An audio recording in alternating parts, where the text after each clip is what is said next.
We're back. Dinner's finished. Ready to continue the MSQ. So, I know no one's seeing this because no one's getting the notifications yet, but yeah, we're back. Let's continue on the MSQ right from where we stopped. Of course, I'll go visit your home with you. Fine, if we're going, let's get it over with. No peeking into our private chambers.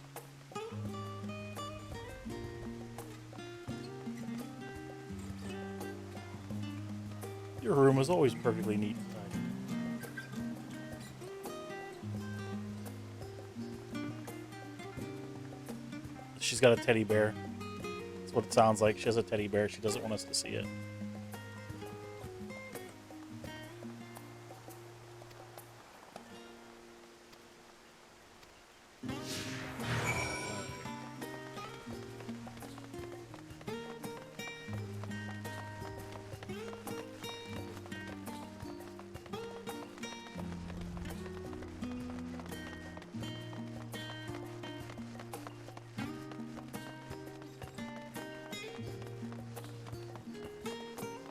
Chatty chat spot. Discuss the view from the bridge.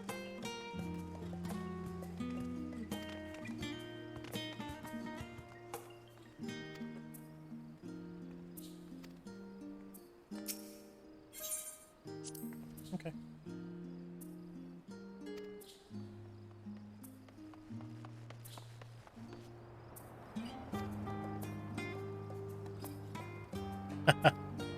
She's gonna fall off the bridge.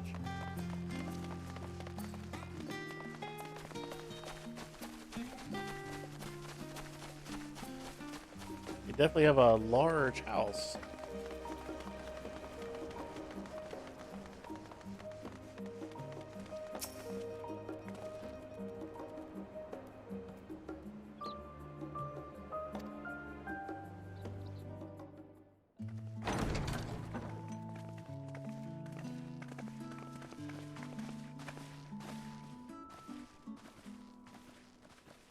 Wow, they got a lot of servants. Home, my lady.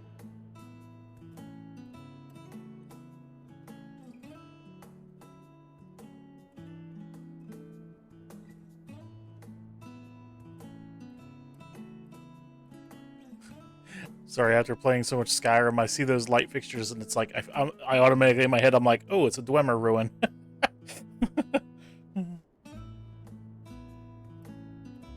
What? What are you gawping at?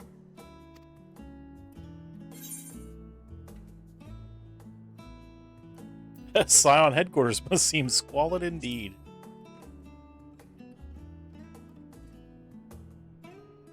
I'll have you know I'm quite fond of the Rising Stones.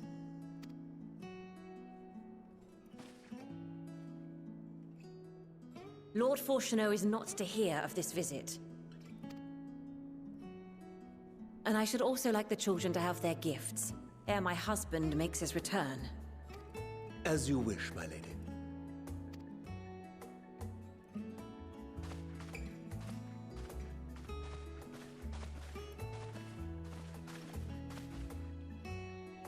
Master Alphino, Mistress Alice, if you would accompany me upstairs. We shan't be long. The head nod, yeah.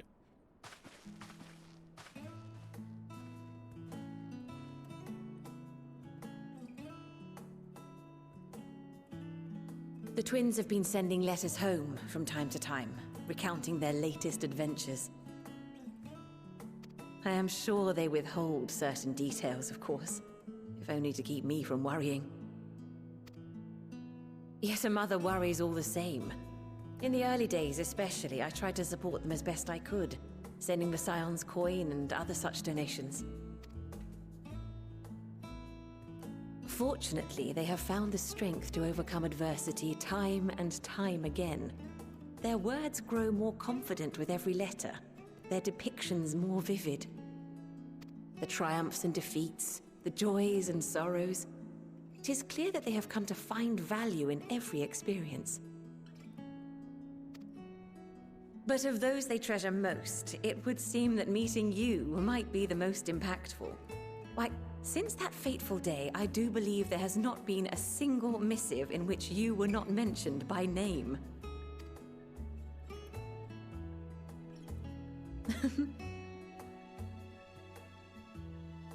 'Tis plain they care for you, and I am glad they have such a steadfast companion watching over them.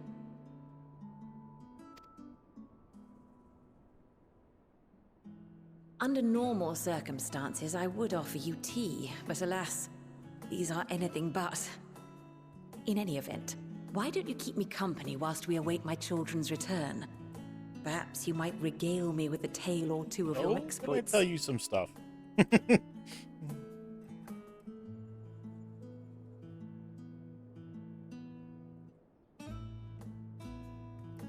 That is a big foyer. Do I ruin?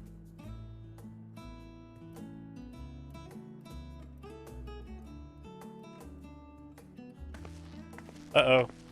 When you mentioned gifts, I wasn't sure what to expect. I'm guessing this is probably where Alphino becomes a sage. Mother,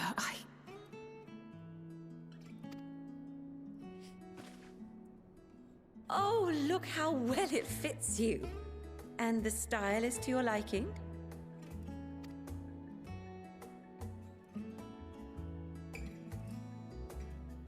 It's perfect.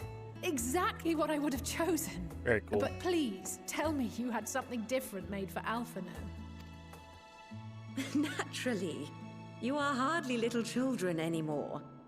And while I shall miss dressing you in those precious matching outfits, I must respect the individuals you have grown to become. See for yourself.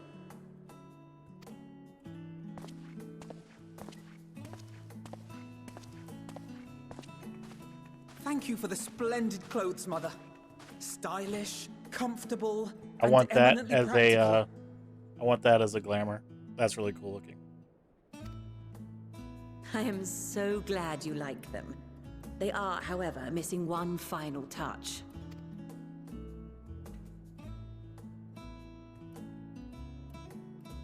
If you'd allow me, Master Alphino.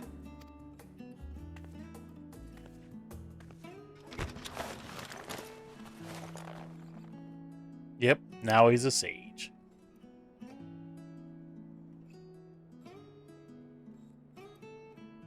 Wait. Are these... A sage's tools of the trade. They belonged to your father.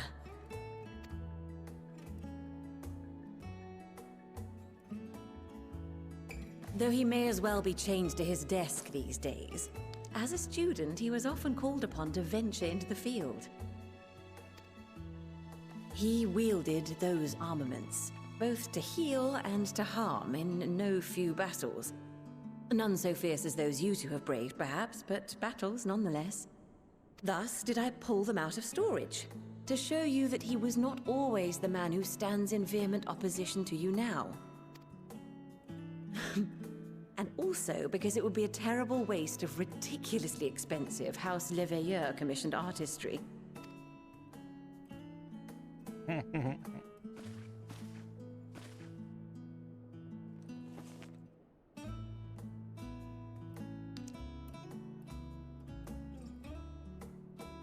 I am told these devices are quite difficult to master, but someone of your extensive experience should soon have them darting about with grace and aplomb. May the wisdom in that crystal serve you well. And please, try to find common ground with your father, that you might come and go without need for this awful subterfuge.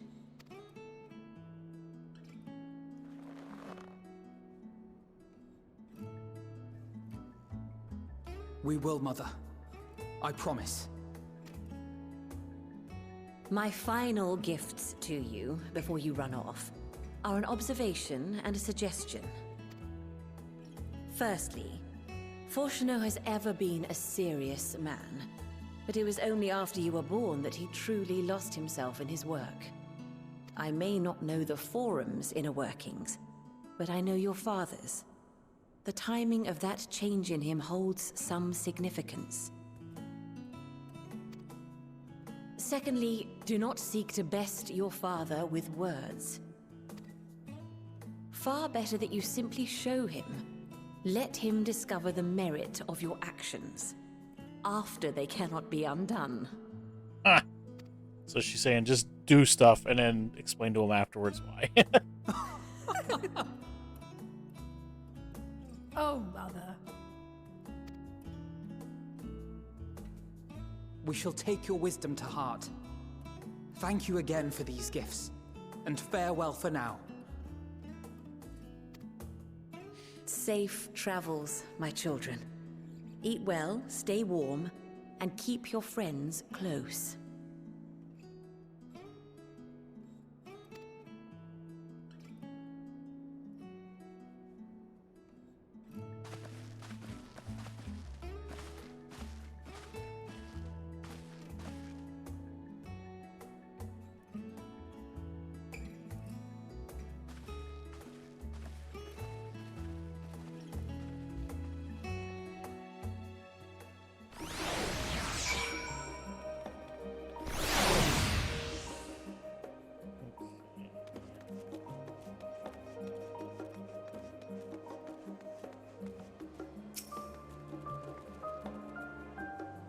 Is it snowing?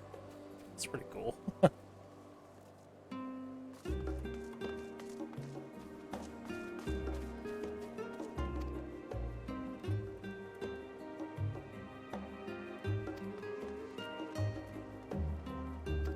Yes, let's return.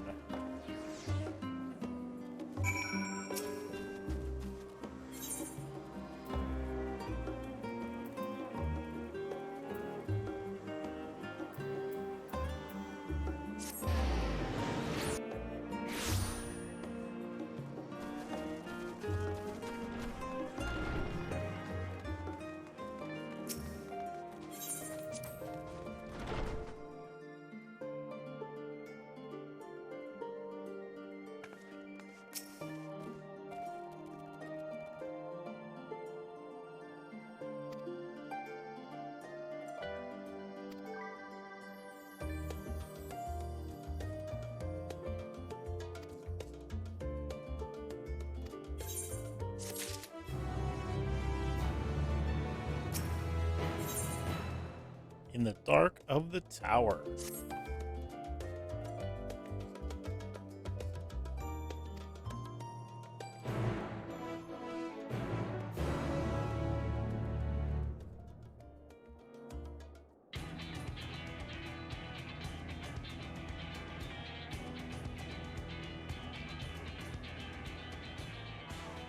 Your time in Thafnir has certainly been eventful.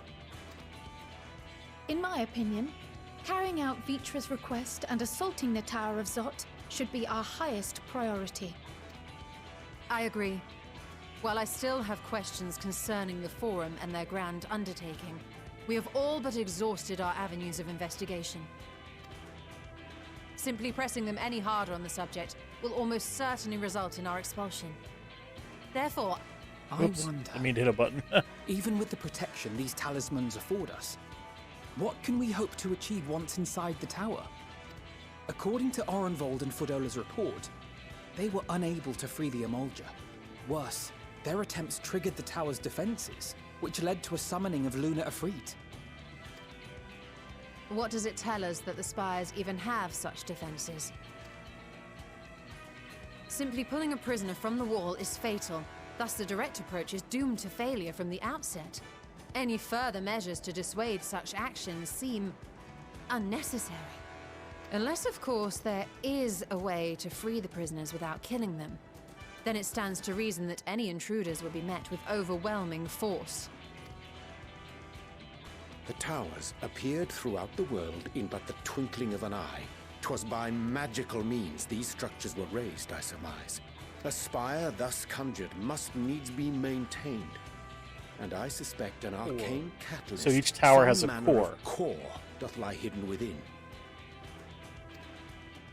Destroy the core, and the tower ceaseth to be, thus liberating the captives without harm. So we can hope. And I would prefer to enter the tower with a working theory than with no plan at all. Assuming Ishtola's reasoning is correct, the chances of the defenses remaining dormant are small to none. Any primals will have to be dealt with, and defeating one will likely only lead to the summoning of another. Our every victory will only compound the prisoner's suffering. May we not then divide our forces? Those proficient in healing will focus on sustaining the captives. That duty can be covered by Urianger, Kryl, Yostola, and myself. The remaining Scions will proceed with the search for the core.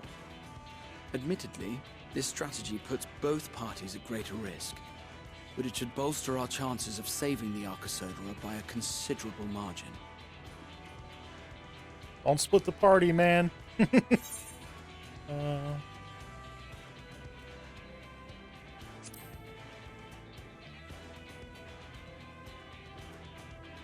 If you're to fight primals, then you'd best have at least one healer with you. And I am more than happy to fulfill that role. I found wielding a sage's armaments to be rather intuitive, and look forward to testing them against a more great. challenging foe. He's gonna test out his skills on us. Great. It seems we have a plan. All that remains is to carry it out.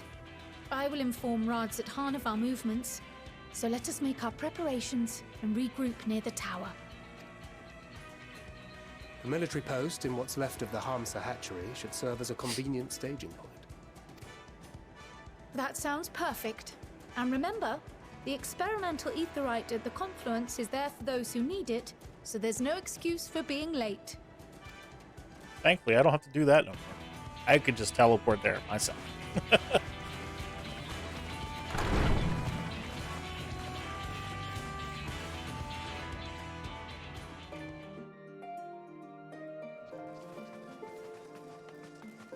Alright, so...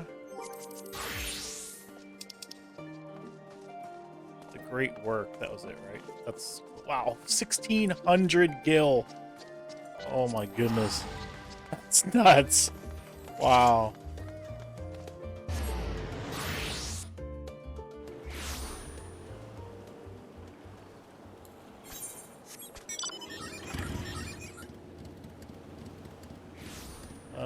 Where are we going? Oh, there's a blue quest. Gotta go down there. Oh, we gotta go up there. Alright, well, I'm gonna go do that blue quest first. Before I do the story. I don't remember seeing that blue quest there before, so I'm gonna grab that real quick.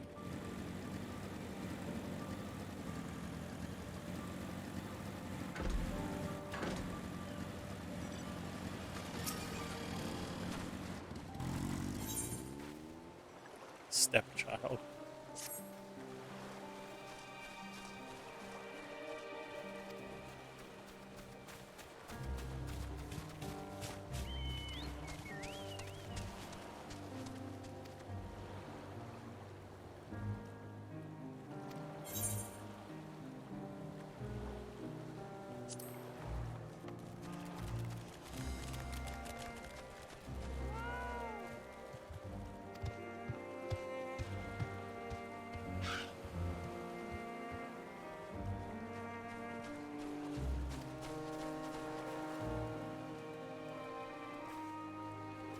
Person.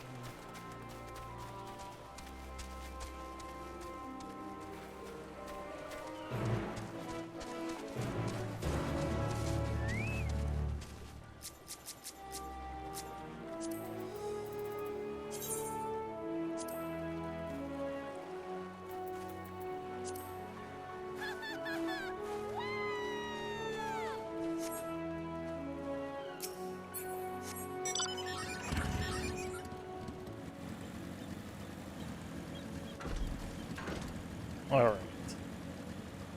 Finish the blue quest. And we'll go back into the story. Shortcake. Ah.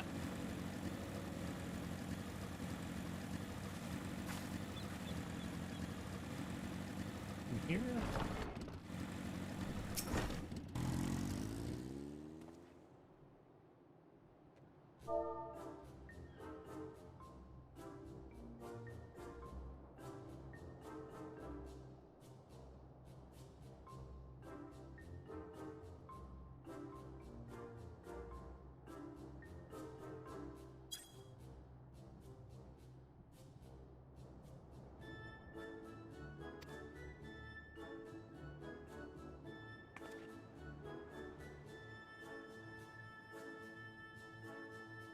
Arcana.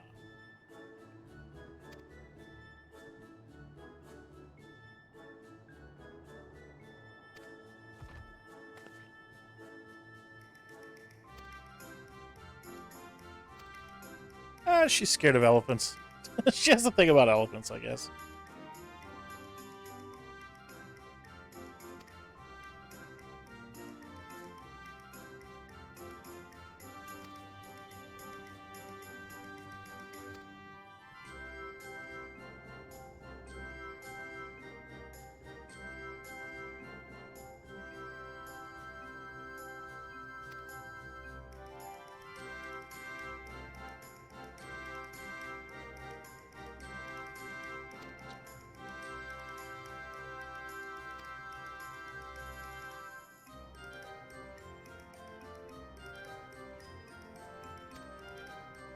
Hmm.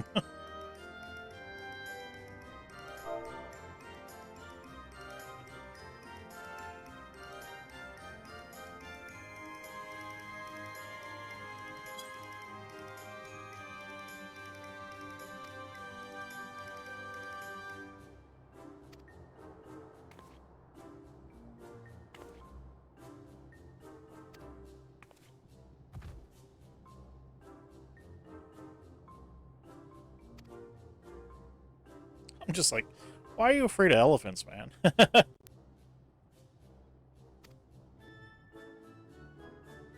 It's not like they're clowns or something.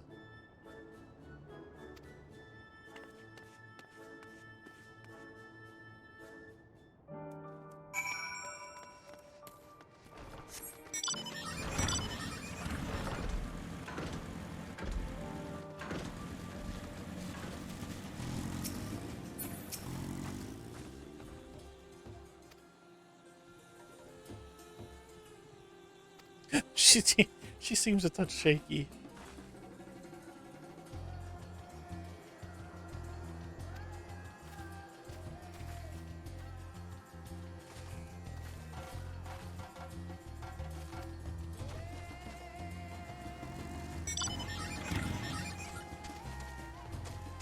I can do that since she's being a fraidy cat.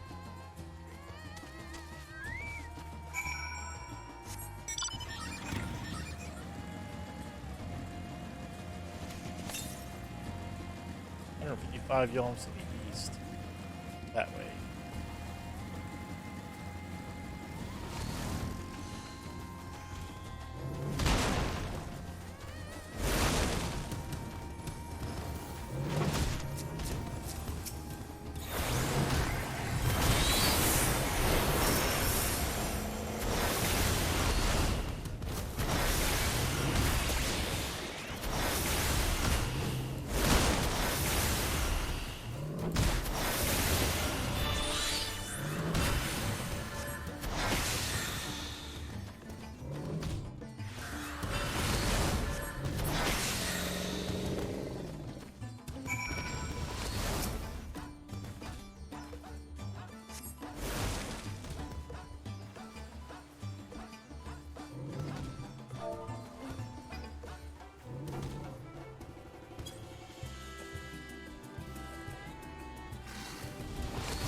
She's like, oh, what happened?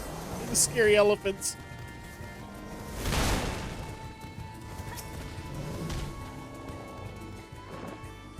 Oh, jeez.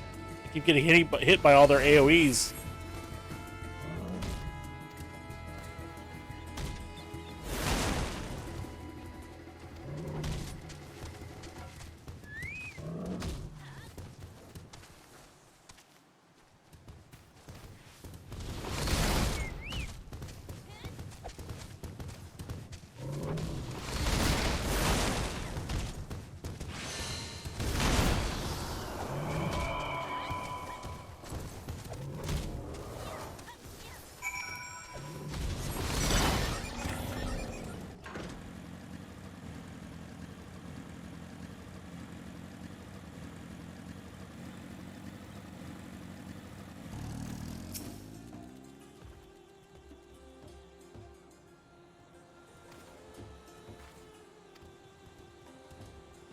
Yeah, you can collect. Okay, cool.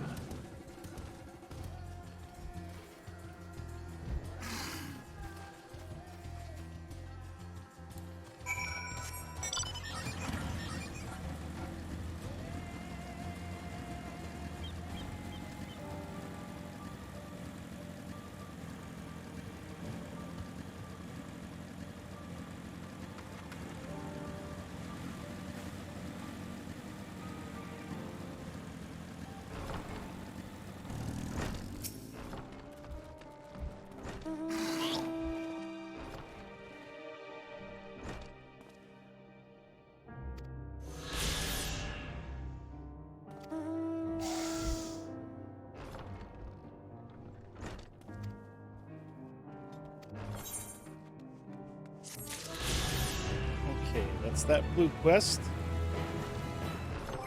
How are my the currents looking? All right.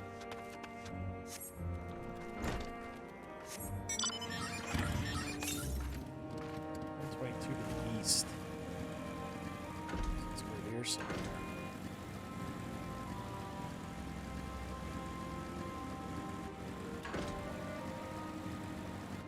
There it is.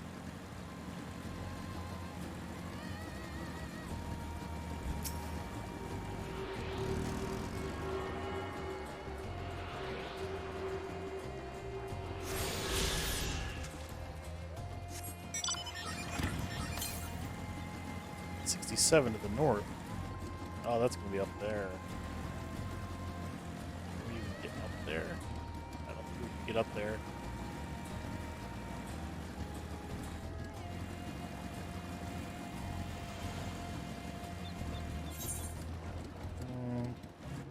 That one's probably gonna be out of reach for now. All right, let's just continue the MSQ. We'll worry about the ether currents later.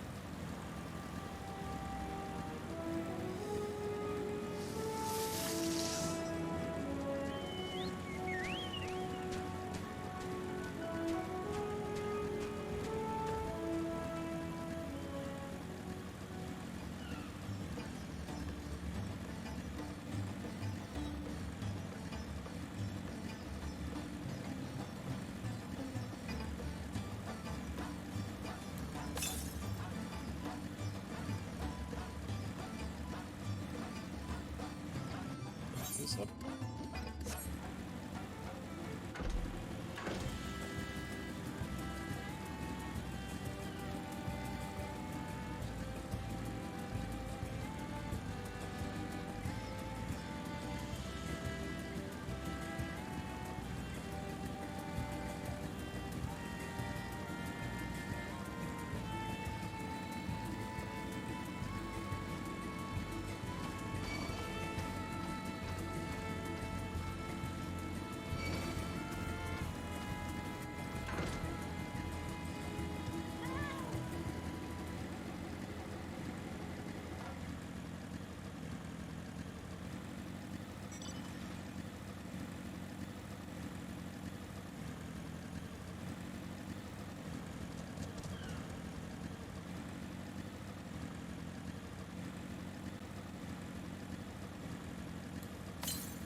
That's the closest one that it's catching on, so I think it just keeps pointing me at the same one.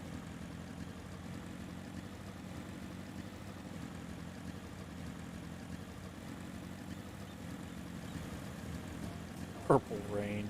Nice.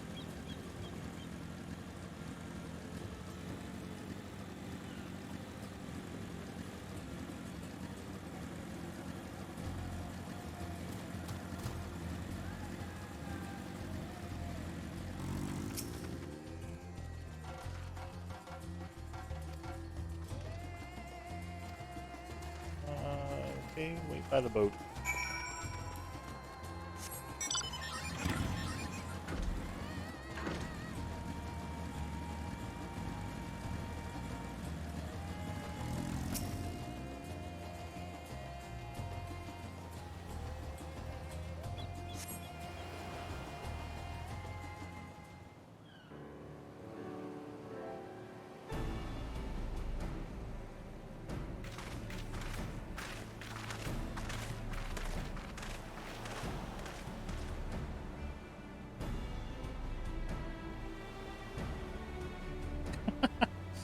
We'll stick to boats.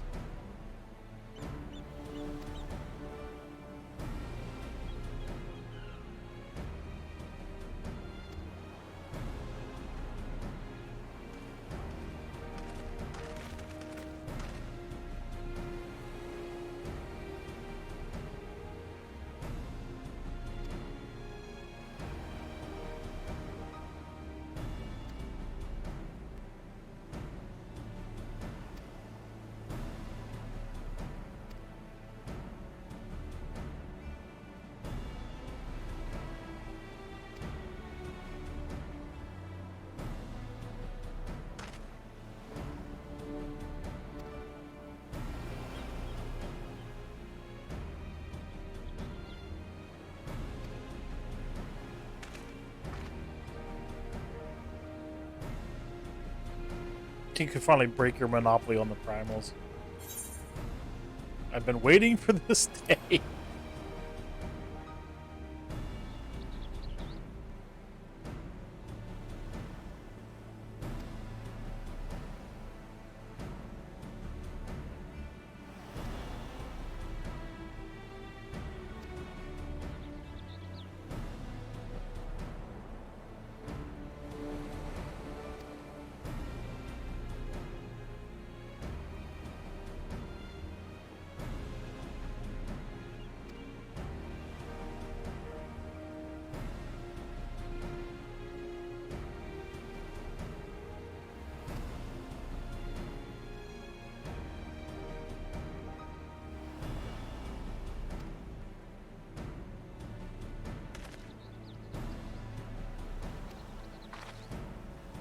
The word is given.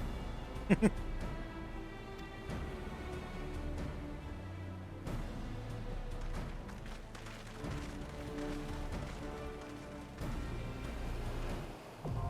Tower of Zot.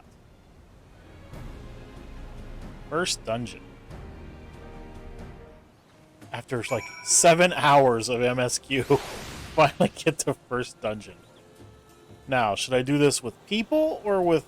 Let's do it with trust. We'll try it with trust first. Form a party and enter. Whatever. So I'm going to go in with... I want Alpha Node.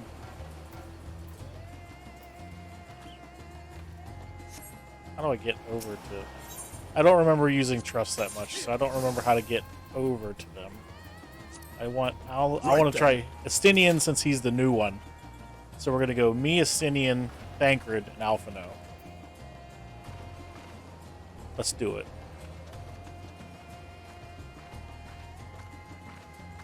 Alright, here we go. First dungeon with trusts. Go time.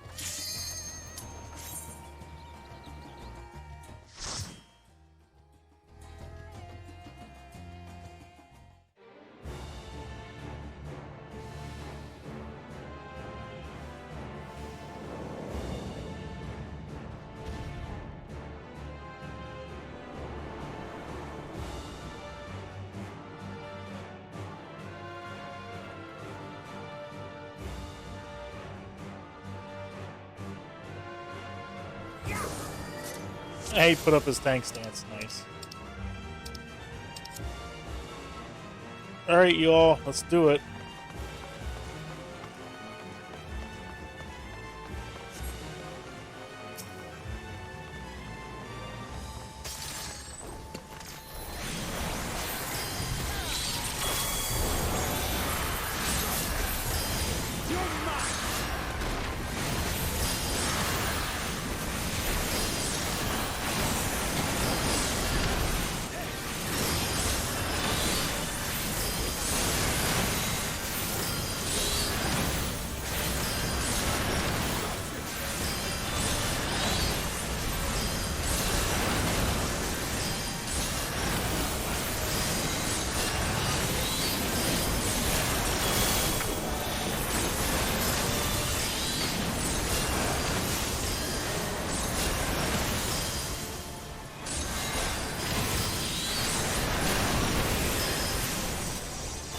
Alright, I like Summoner, I think.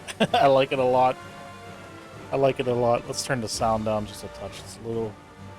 Battle sounds are a little overwhelming, so let's try that. Alright. Did I even get XP for those? I don't think I did. Oh well, whatever.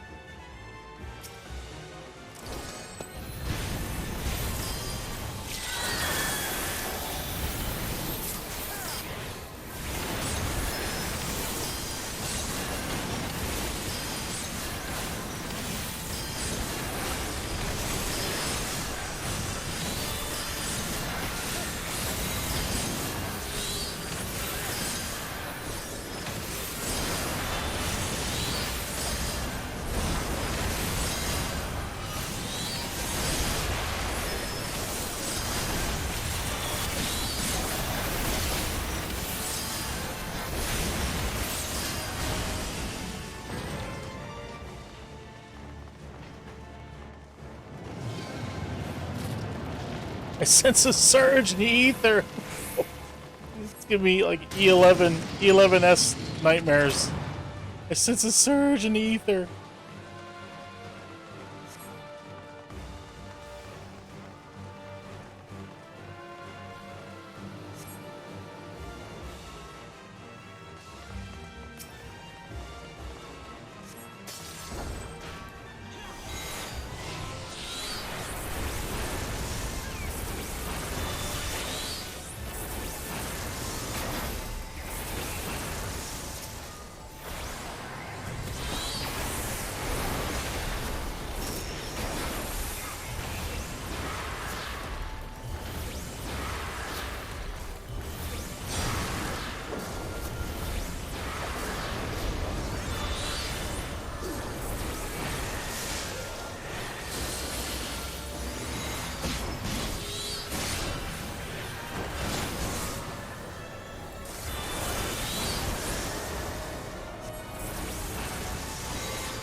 Going pretty smooth so far.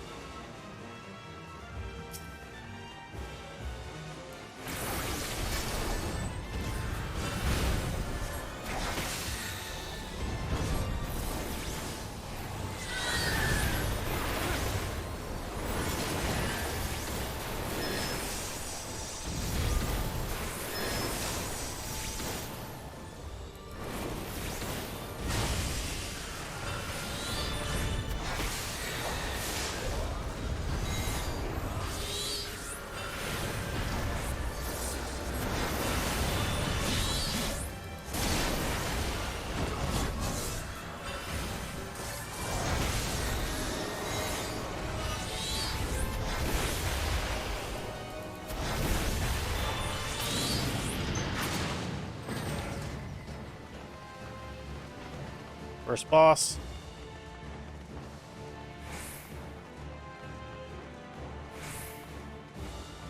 Isn't she one of the sisters? Okay.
Oh crap. I think I died. Yeah, I died. That was like an instant death. Wow. Okay. So don't touch the bubbles. Bubbles mean instant death.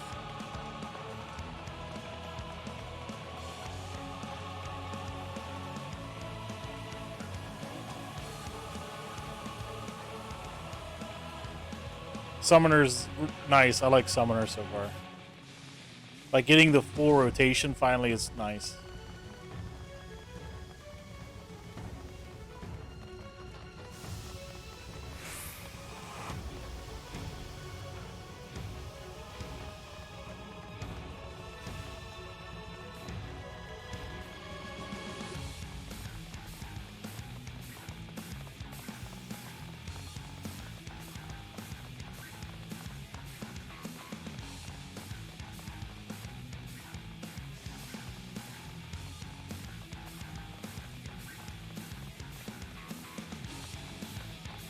Stay out of the way. Let me back the camera off a bit so I can see a little easier.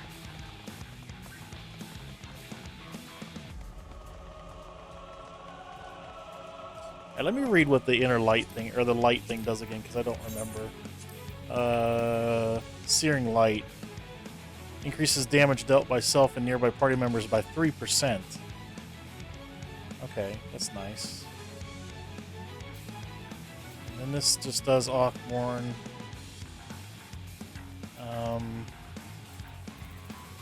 This is a shield. Yeah. Okay.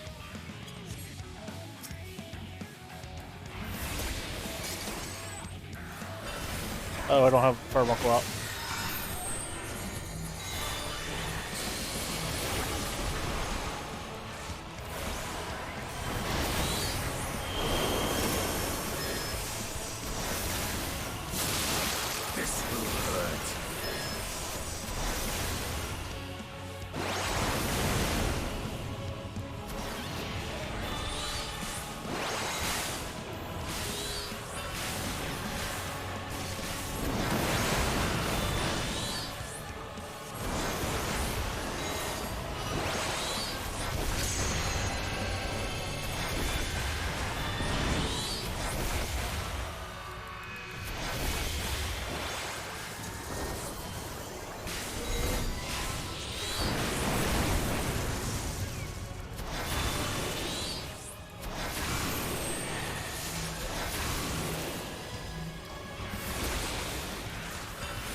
Estinian wasting the limit break.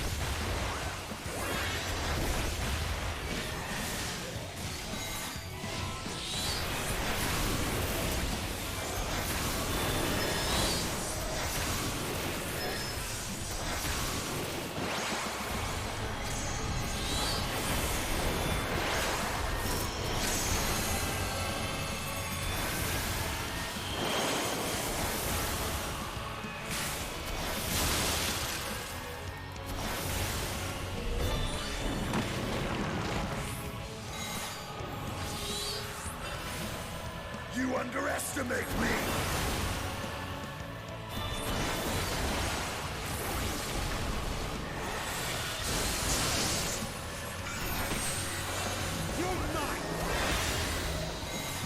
Can't figure out what Titan's special does.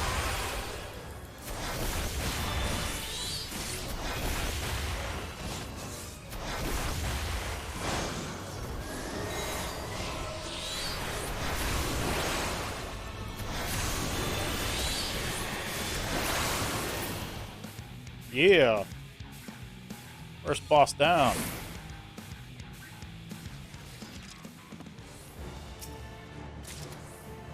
Scouting. Boo.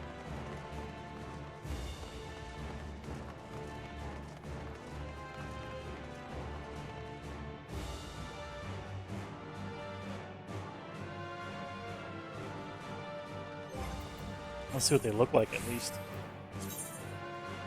Oh, they're cool looking. What item level are they? 520. Not bad.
This will hurt.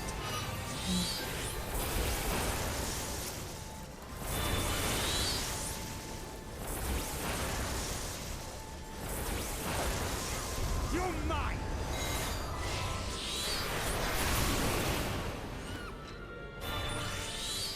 Treasure chest. Bending.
so nice not having to deal with dots anymore.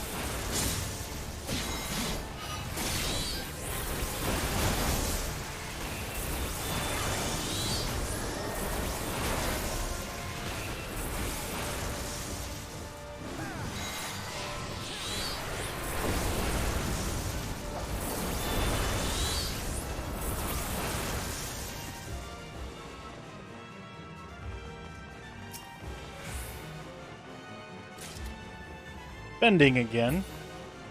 It's telling me, hey, you should have played Paladin. You'd have all this new gear.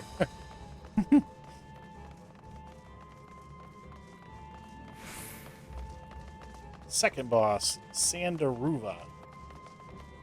Alright. Here we go. Here we go, y'all.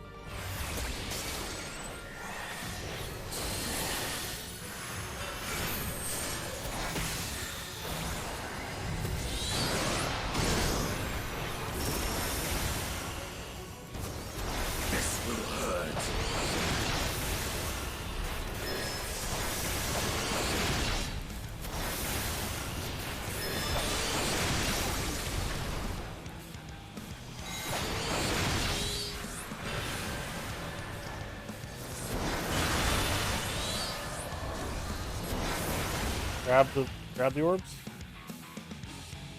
Oh, they're all going that way. I gotta go. Oof.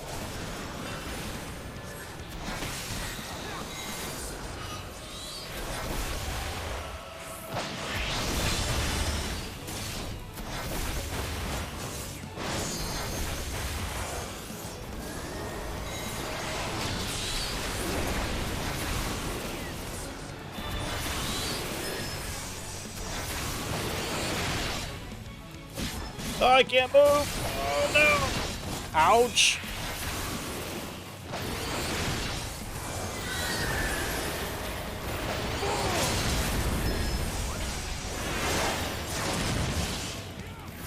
Justinian is so, like, limit break happy.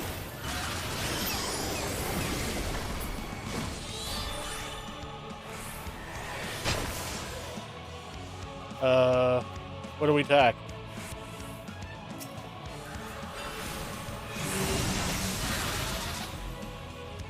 Oh no. Oh no, I'm gonna get hit. I'm hit. I can't move. Can't move. There we go.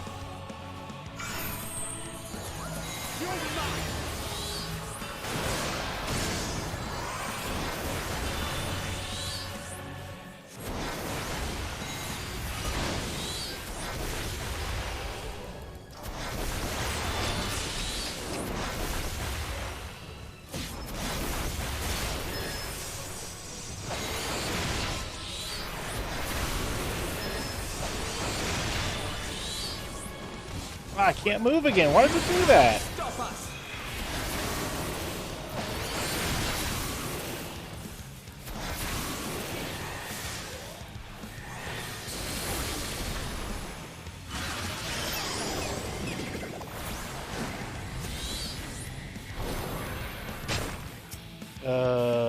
Just gonna blast one of them. Why not? They're all going for this one. Follow the NPCs.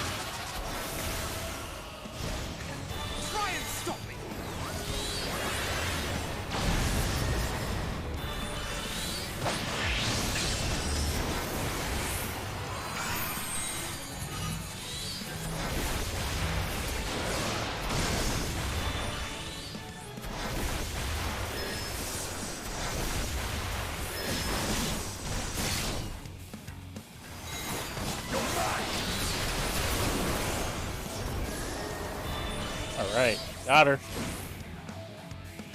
I didn't understand quite a bit of those mechanics. Like, I didn't understand what I was doing that was causing me to get locked down. Scouting again! Come on, I'm not playing ninja or tank, yet all I've gotten so far is ninja and tank.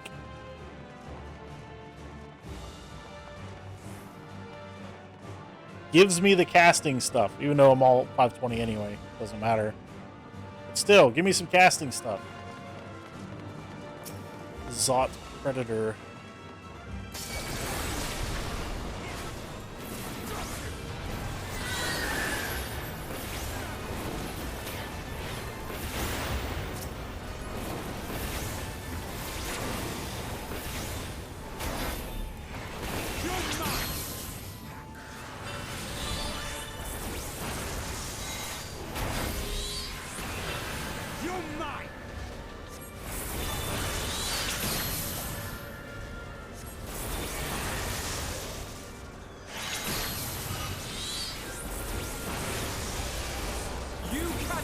stop us!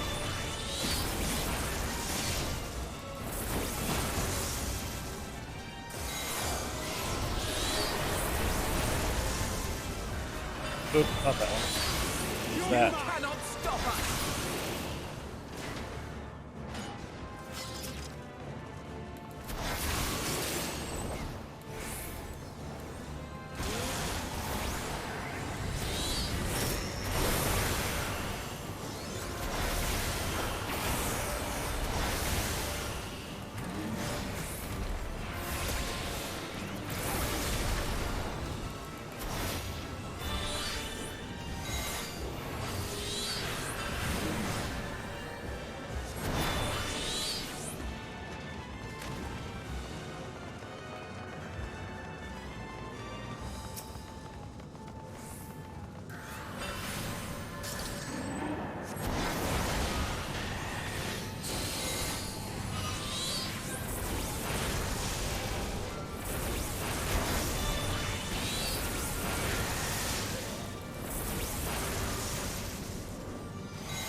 Underestimate me!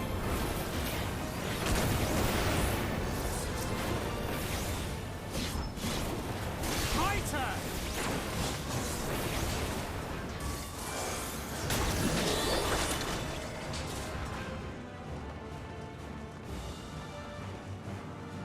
Treasure chest. Give me something casting in it.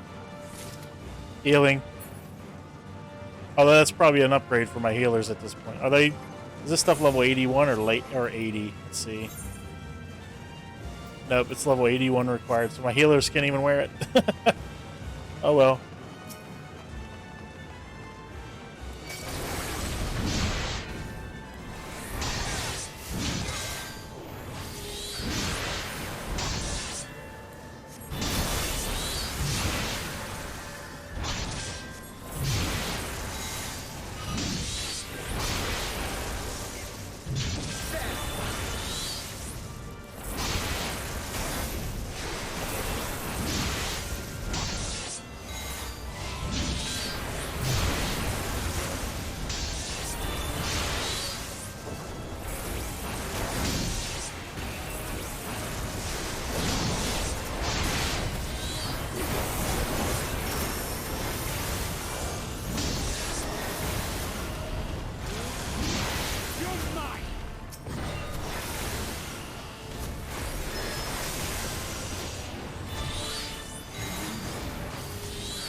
Man, Summoner is fun now. Wow.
Final boss.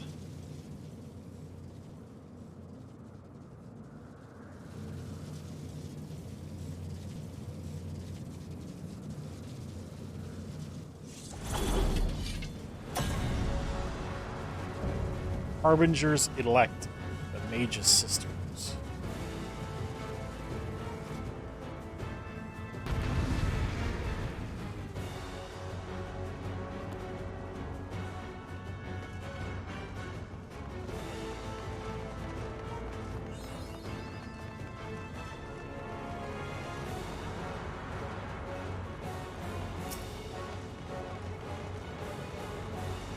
All right, y'all, here we go.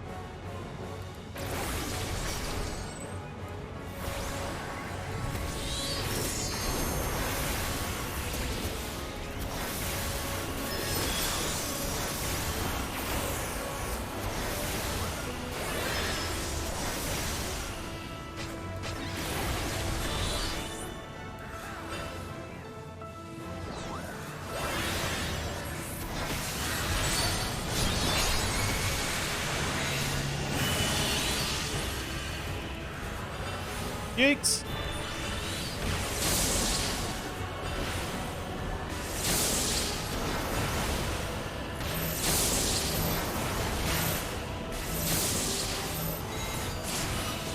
No one stacked with me! Why didn't you guys stack with me?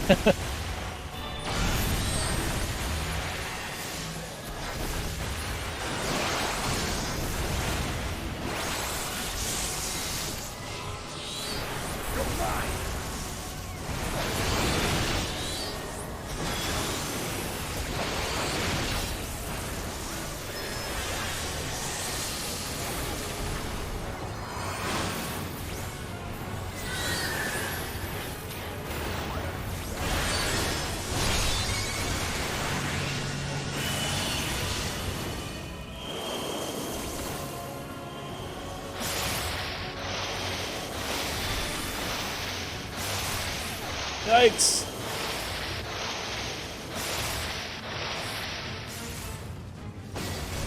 Ooh, jeez.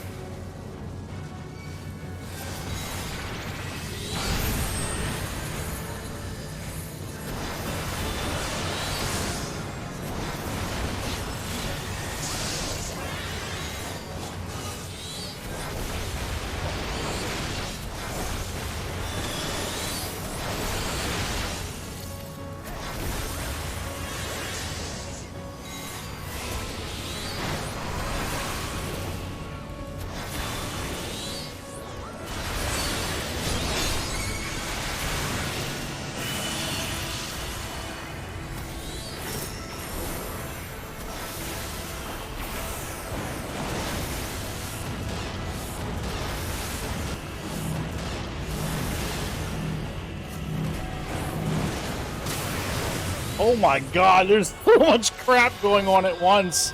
Oh Jesus. How are you supposed to dodge all that? Oh my goodness.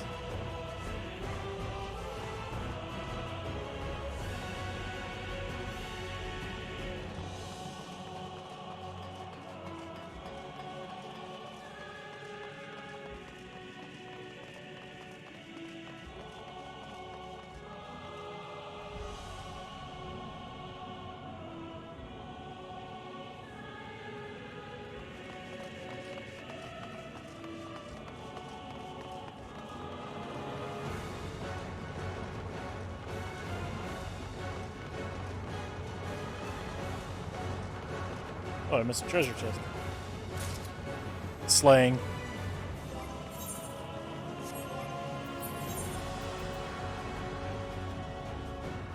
Neck. Nope, bracelets.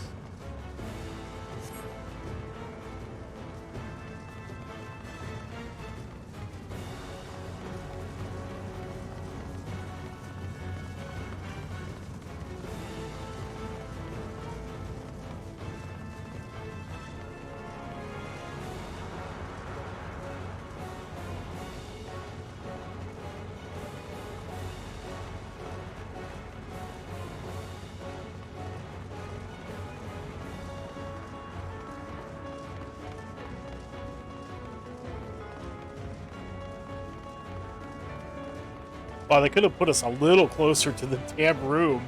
Like 45 minutes of running to get back to it when you die. Jeez. Alright, here we go.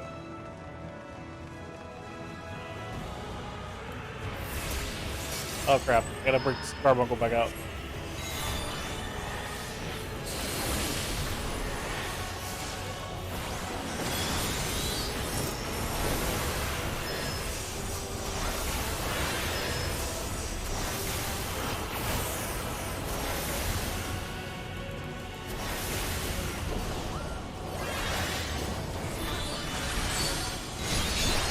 You underestimate me!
Nothing!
One down.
Woo!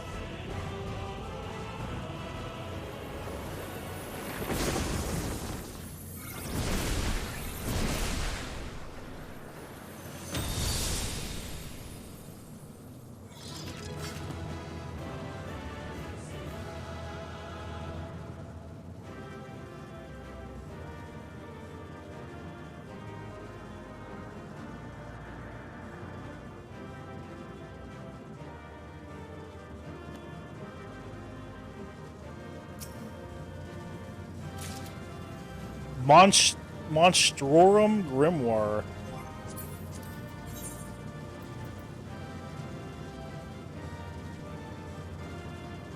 Well, I got 2 pieces out of that. Let's see. Comparison.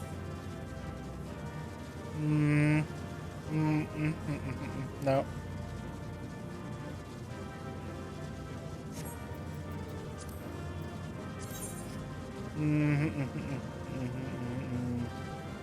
That direct hit, crit direct hit. It's got crit. That's nice.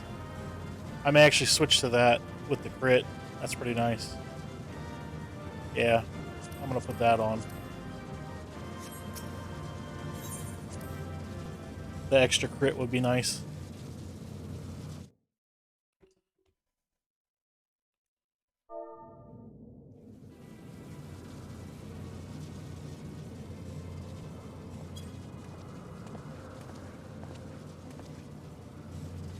Is everyone all right? We fortified the captives with what magics we could.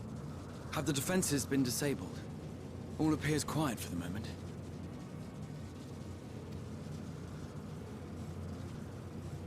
The lower floors were disturbing enough, but this place feels wrong.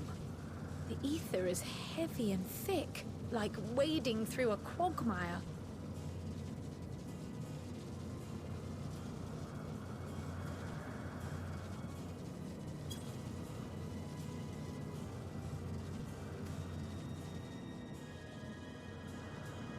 I believe we stand in the tower's beating heart.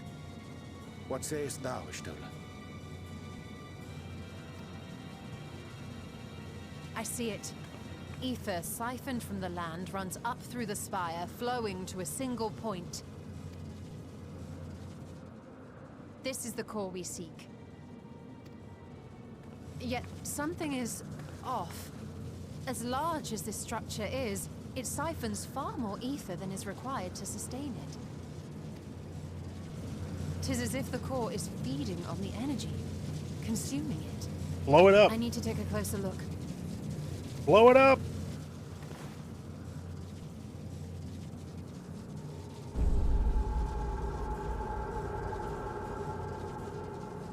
Curious.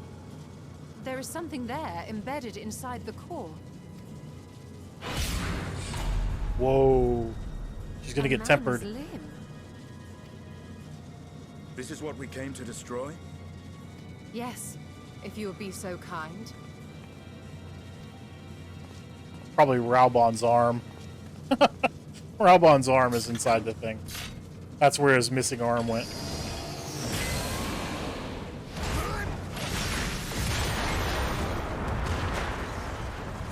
Go, Estinian, you badass.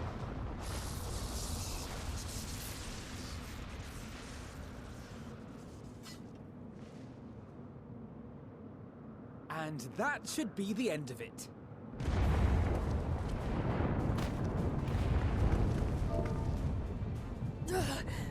What now?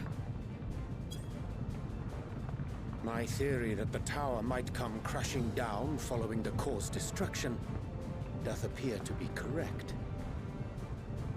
Bully for you! And how are we supposed to survive the fall?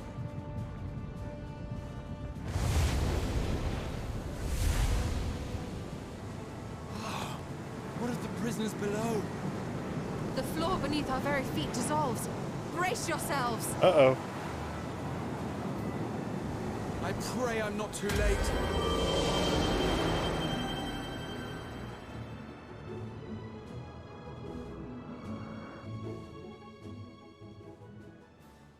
He just teleported the entire building.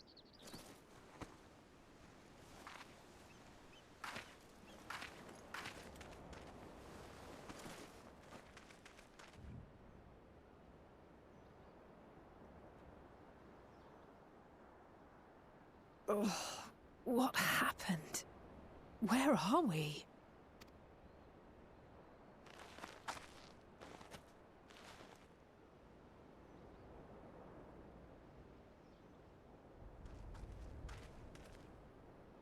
By my reckoning, we're still on the island where the tower stood.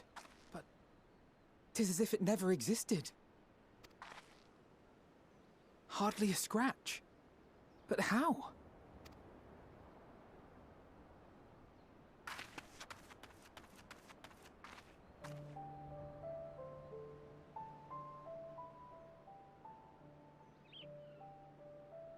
Graha wove a levitation spell at the last moment. Large enough to catch everyone, it would seem.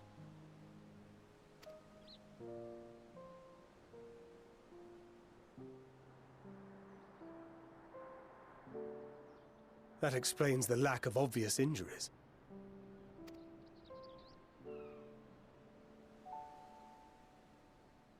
The expenditure of so much ether has taken its toll. He will need plenty of rest, but should otherwise be none the worse for wear.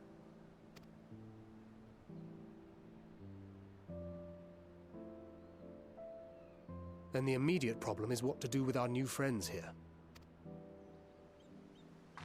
They'll be much changed for their time in the tower. Even if their bodies are intact, I doubt we could say the same for their minds.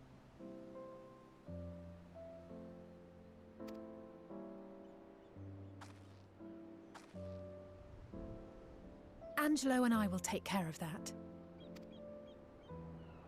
I have every faith in you, Alize, but there are just too many for you to treat alone.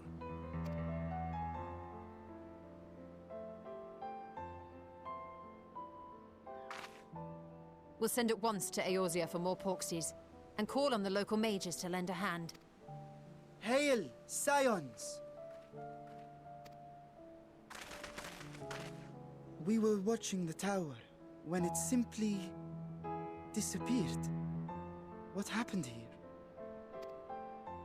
The threat is banished, and thy people delivered. They are, however, in need of treatment, and we of a secure locale and helping hands to assist us in its provision.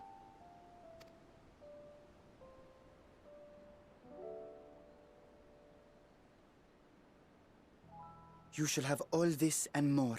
Come, let us convey these unfortunate souls to the city.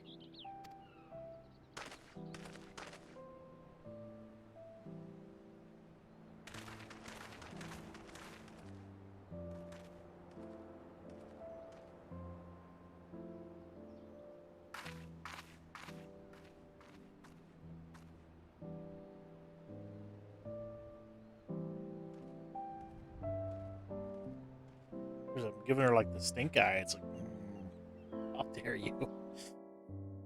How dare you make us fight a tower?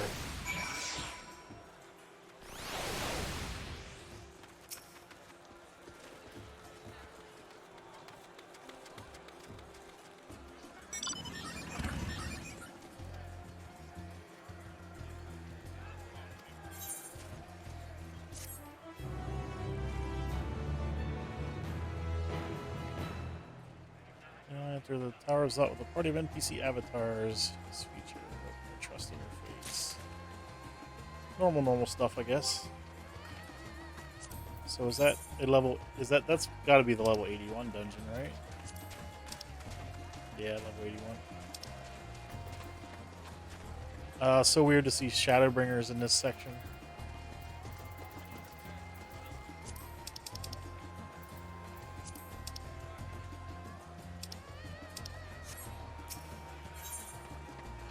Jewel of Fafnir. What's this?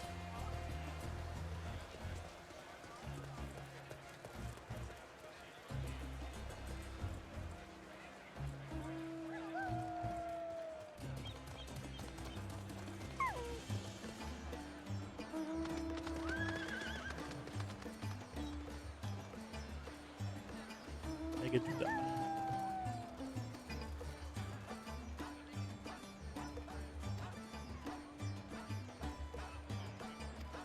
Crab Emperor's crammed in a specimen jar.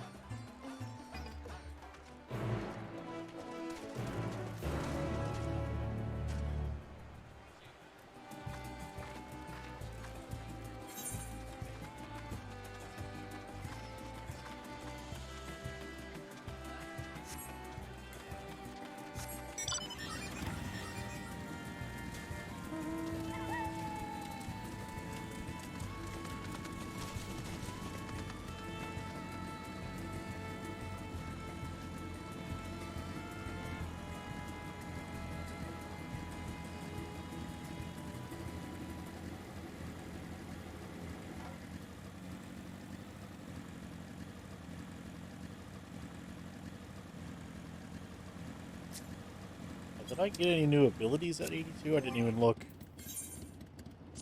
82, 82, 82.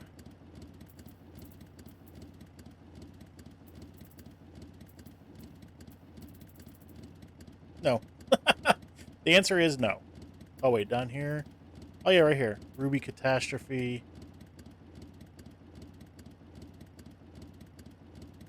Topaz Catastrophe. Emerald Catastrophe. So I wonder what those replace.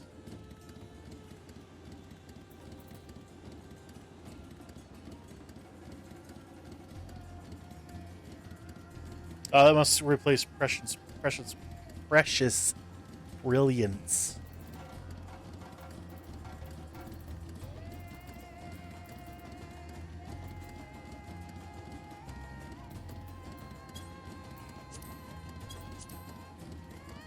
Outburst Mastery 2 enhances precious brilliance according to your current elemental attunement. Okay. So what do those do?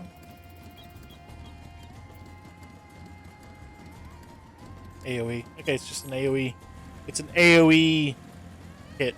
Pretty much. So I wonder why Ifrit only has 2 charges. 2 stacks of fire attunement. Whereas these ones give you 4. I wonder why that is.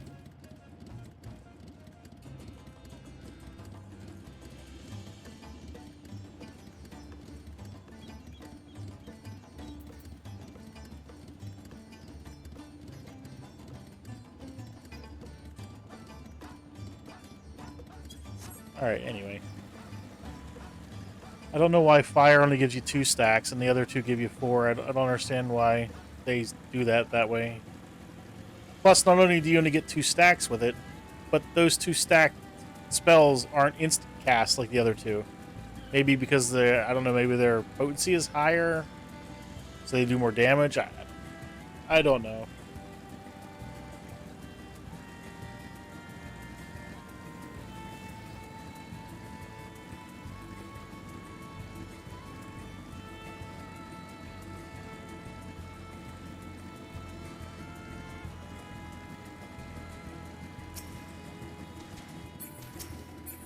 Who am I talking to? Not Astinian. Not Astinian. Not Astinian. This guy. Okay.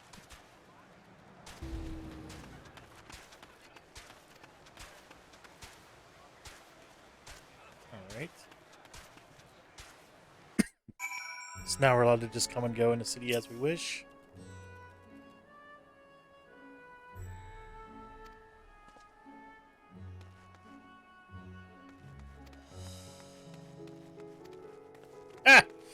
He's going to accompany us, but he's like, find your way on your own. Don't expect me to be a tour guide. I like Astinian. He's great.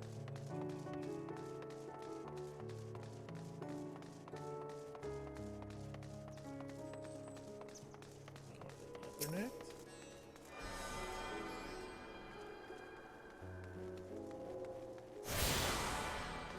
Alzodal's Peace.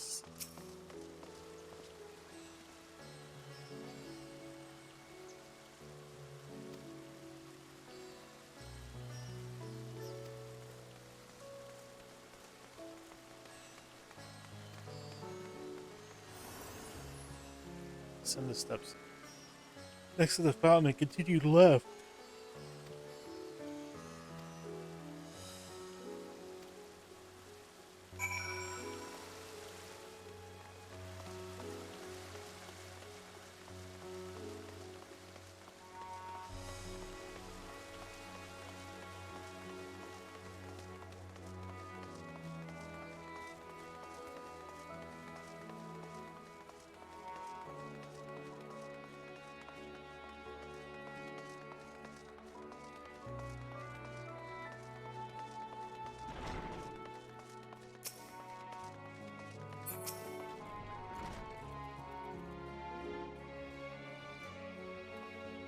Go to the door.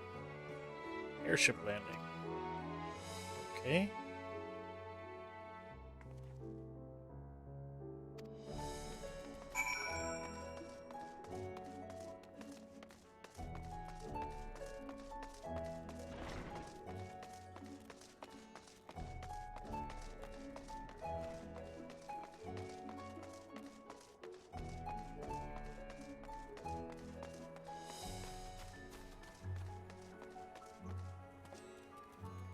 Aetherites here. Oh, there's one over there. Let's go grab that.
Okay. Just grabbing my Aetherites as I run through that I can see. Can we mount here? No. This is a legit in a town.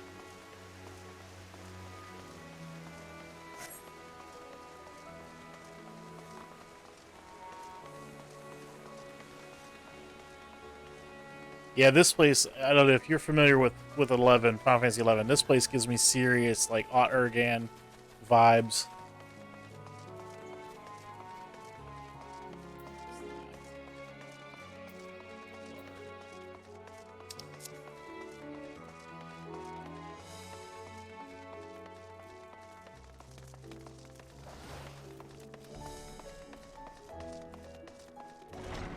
Get the Ethernet shard first, and then we'll run back to him.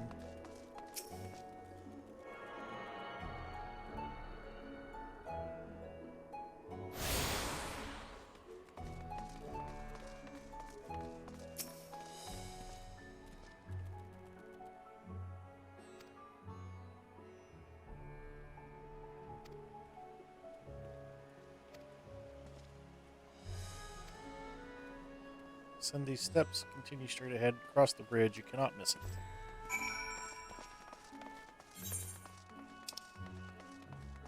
Oh, so that's where we were.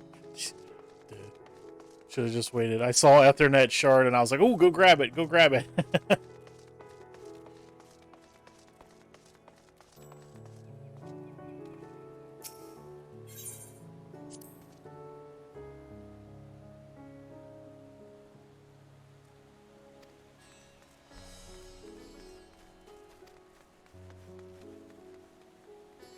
Hamza.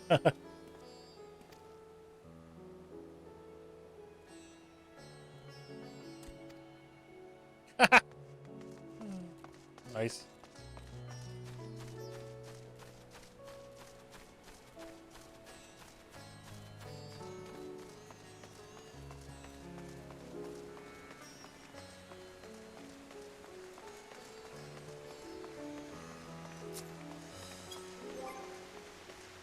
Oh, I lost my,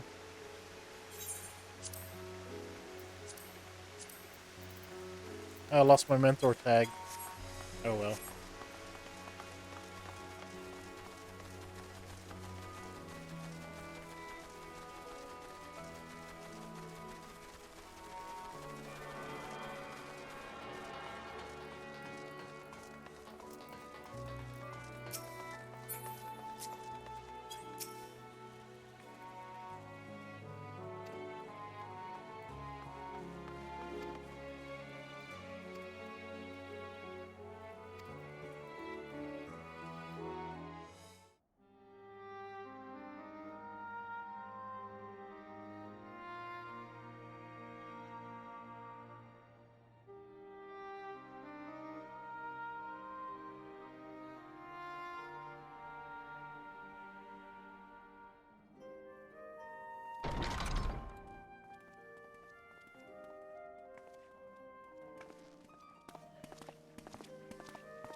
Are we the last to arrive?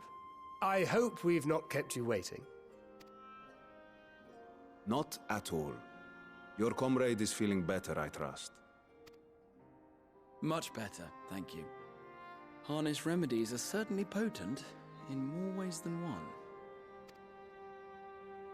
One becomes accustomed to the taste, although I hope you never have cause to do so. Pray, take your ease.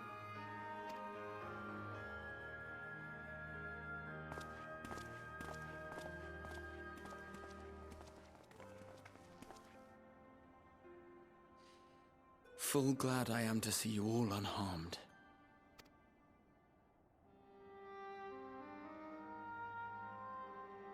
Valiant scions, for your heroism, you have my boundless gratitude. You cast down that dire tower and set free its hapless captives. You cleanse their souls of its corrupting influence. Just another day, you know. No words of thanks will suffice. In place of platitudes, I offer a bounty of warding scales.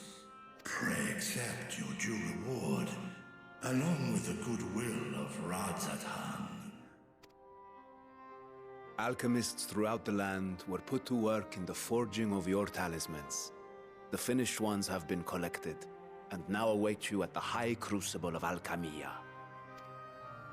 Present this letter when you are ready to take them into your possession.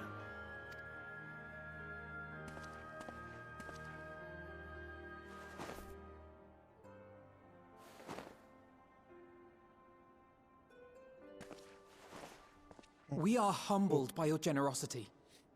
Know that the inventive wisdom of Radzat will be vital in restoring serenity to our star. Every single one of those scales came from you, didn't they? You must still be in such pain. Ouch. 'Tis of no moment. A mere annoyance compared to the dreadful suffering inflicted upon this land and its people.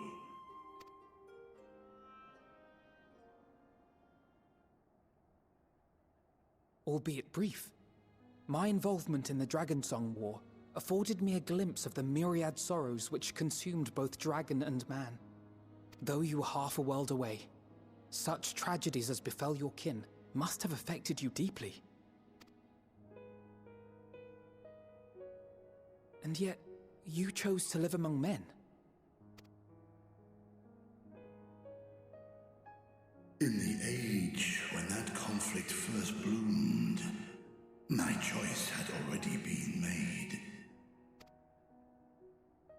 In some distant place, man slew dragon, and dragon slaughtered man. Yet no hate could I muster for those smiling faces which did look to me for guidance.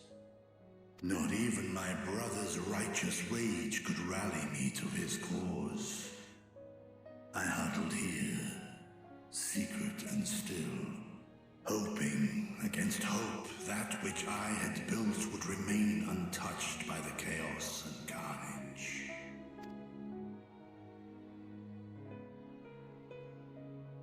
'Twould seem we share the same desire for peace, great Vritra.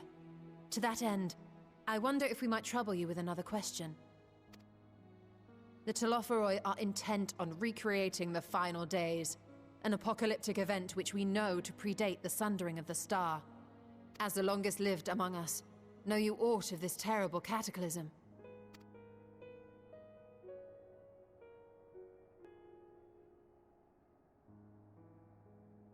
Nay.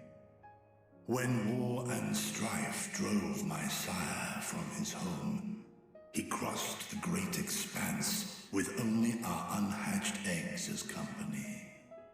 He alighted upon a shattered source, its 13 reflections long since scattered beyond the rift. Of events preceding his arrival, he knoweth naught, save that which Hydralin hath deigned to disclose. I see. So again, 'tis the inscrutable Hydaelyn to whom you must look for answers. Still think we're eventually gonna have to kill her. Seek you to divine the will of this star? If so, I have a tale which may afford you some small comfort. 'Tis a story from my youth, many, many years ago. To my sire, I once posed the question, of all the stars in the sky, why didst thou settle upon this one? To which Midgardsummer did reply, 'twas the last bastion of hope. He believed so long as Hydaelyn endured, so too might dragonkind. Solemn and portentous were his words. What deeper meaning they held, I could not, dared not pursue. 'Tis a stone I've left unturned ever since.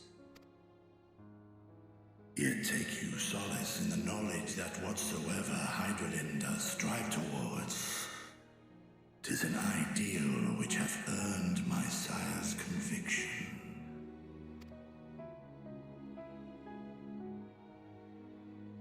Thank you, Vritra. You've given us warm reassurance in a world gripped by cold uncertainty.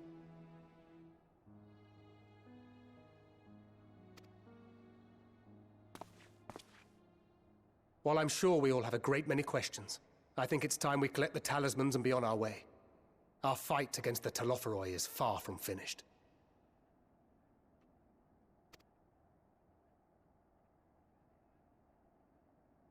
We must take our leave, but please do inform us if we can provide any further assistance.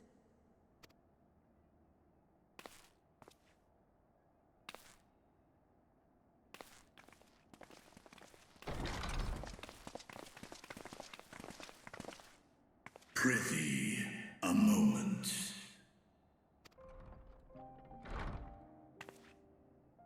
There is one whom my sire hath judged worthy of honor and respect. The one known to men as Eorzea's champion. This hero of renown and rumor, 'tis thee.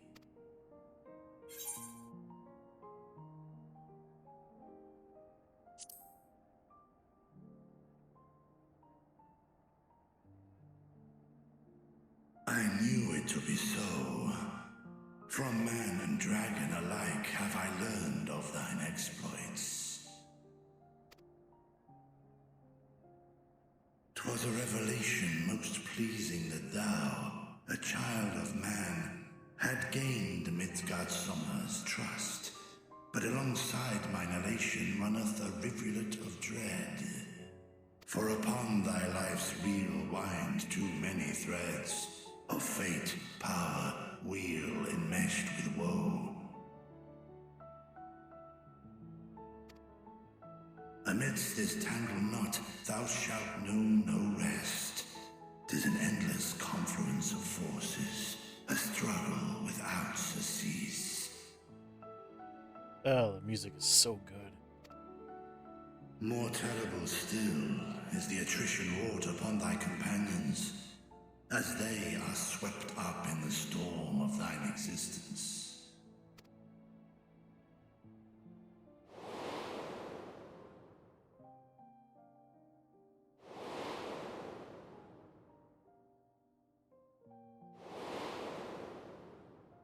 Apolimo.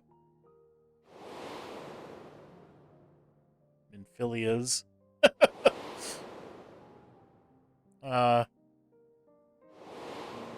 Arshvant. Arshvant? I can't remember. Take heart and protect them well. They will be your strength and your salvation. The hope thou wilt need come the end. Even cowering behind my curtain, I know the suffering of the powerful. I have watched my siblings driven mad by loss. Thus do I exhort thee to spare no effort to keep thy loved ones safe.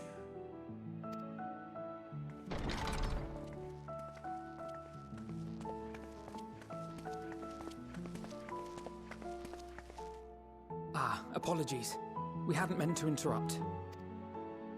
It's just that we do have a history of suddenly collapsing, and when you didn't follow us out... 'Tis I who must apologize. I have detained your champion overlong with idle chatter.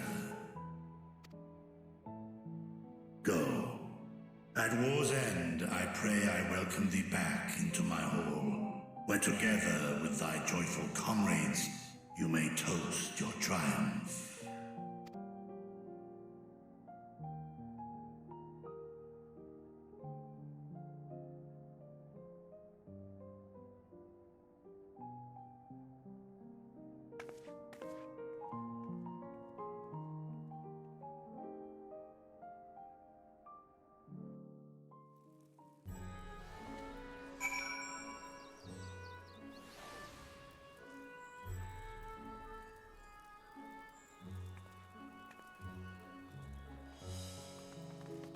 Okay, I'm going to take a quick break and use the restroom. I'll be back in just a minute.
Okay, I'm back. Let's continue.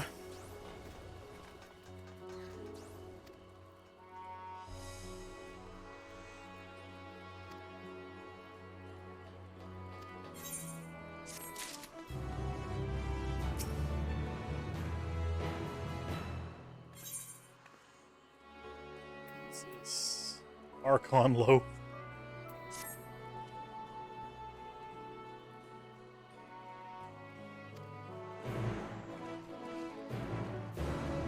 I'm going to go ahead and queue for leveling roulette while I'm just going things.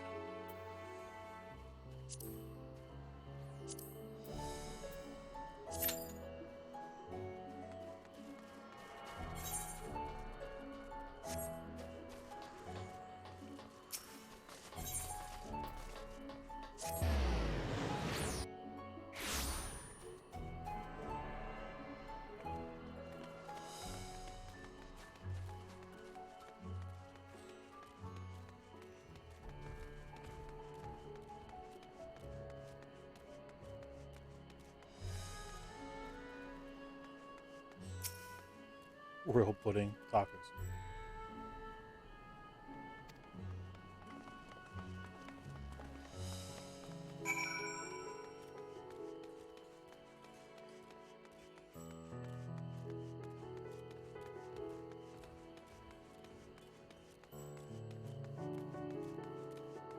Watch me get the new dungeon as as my leveling roulette.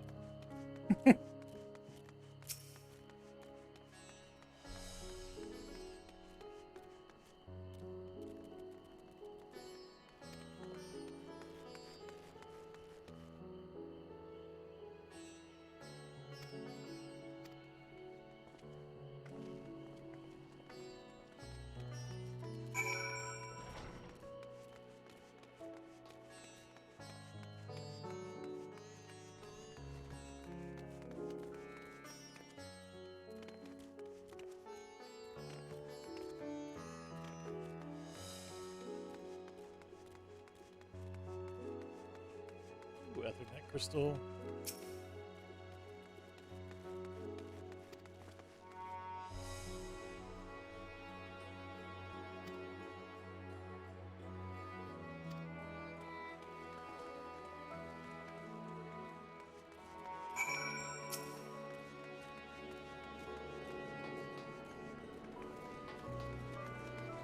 Temporarily disabled. No teleporting to Rads at hand.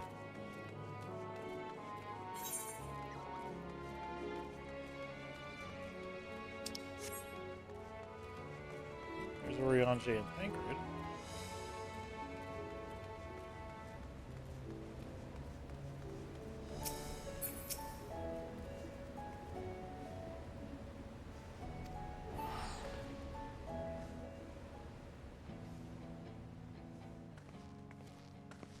These are the talismans we were promised. Yes, and I made a quick count. There are far more than we could have hoped for. Enough to outfit an entire company of soldiers, in fact. Considering the involved process, that they were able to manufacture so many in such a short span of time is nothing short of a miracle. Once we have distributed them to our allies in Eorzea and the Far East, we'll have a fighting chance to bring down the other spires, just as we did with the Tower of Zot. Or we could use them to invade Garlemald proper, and strike directly at the Telophoroid's base of operations. I know we eventually go to Of course, we would Garlemald. need to consult with various alliance leaders before such a drastic measure could even be contemplated. To which end, I could set out forthwith and present the idea to each of our allies in person. Pray allow me to undertake some few of those journeys. I find myself restless and in need of purposeful duties. I can head eastward. Bosnia and Dalmasca are just a short hop from here. And Doma's shinobi network should come in handy for passing on the word. We shall share the burden then. Meanwhile, I think it best that you and the others take the talismans back to the Baldessian Annex. We must keep them safe and secure until we've decided upon a course of action.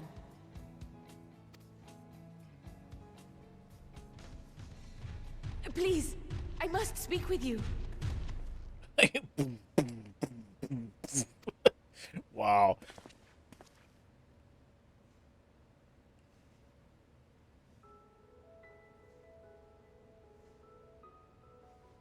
Madonna, Well, speak. You're awake.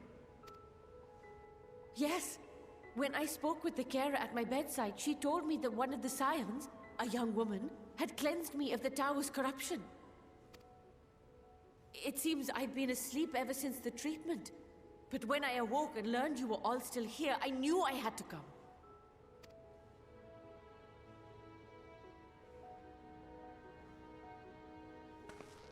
As you said, Nidana was captured only recently. Such a brief exposure is swiftly cured, so I tended to her before we gathered at Megaduta. And I am truly grateful that you did. I cannot thank you enough. All of you, for everything you've done. Destroying the tower, rescuing our people. You've saved Thavnair from an awful fate. Yeah, on a day's work.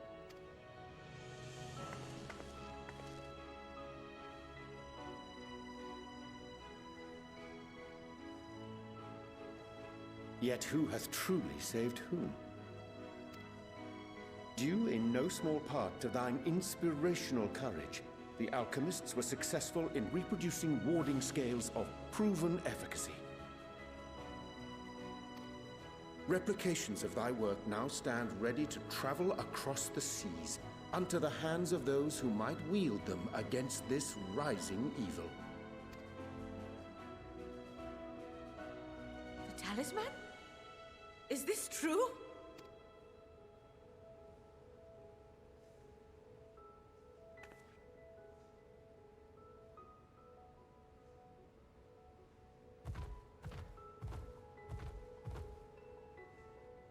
Oh, I was so groggy from sleep.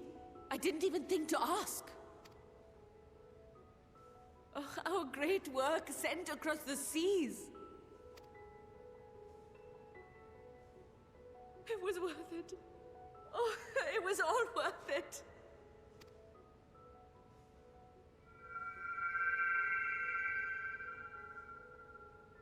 What's that? The rose, or flower, whatever. Look at that. Its color is completely changed.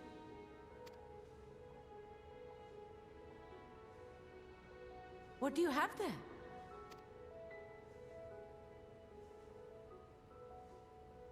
How unusual. I wonder if the effect is a reaction to Akasha. I'm afraid I'm not familiar with that term. Akasha? It is one of the unseen energies defined by Harnish alchemical theory. Though a gross oversimplification, some describe it as an essence influenced by feelings. You imply that it is distinct from ether? As foreign scholars often conflate the two, but we see them as separate concepts. Ether is an energy which permeates the land. It exists within animals, objects, even the air we breathe, affecting all through which it flows. Akasha, on the other hand, exists in a domain beyond our reach. A gift bestowed from on high, or torn from the heavens in some traditions. Akasha can neither be created nor destroyed. It is beyond our power to purposefully alter or manipulate. The only thing observed to influence it is an abundance of, I want to say, spiritual emotion. As a veteran of the battlefield, surely you've experienced moments of desperation or exaltation when you've transcended the usual limits of your capabilities. That is a manifestation of Akasha, the invisible essence harnessed by heart, mind, and unyielding spirit. I really must hear more about this theory. Our disciplines are based entirely upon the idea that ether is the fundamental form of all energy. I can't hit it now. No, I don't want to skip the cutscene. Oh well, we'll just lose it. How do I get back? I can't get back over to the...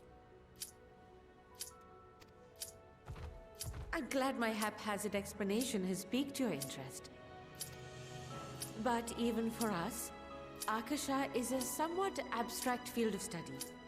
A lack of practical application lends itself poorly to formalized research. Which is why my analysis of your flower can amount to little more than idle speculation. I am sorry. Nonsense! You have nothing to be sorry for. Your insight is much appreciated.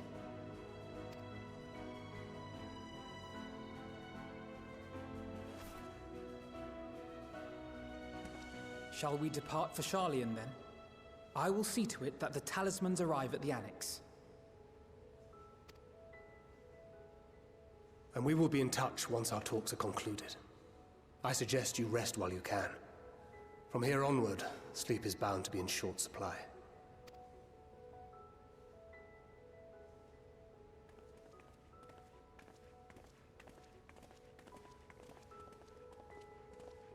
I guess I'll have to put myself back in the queue for that.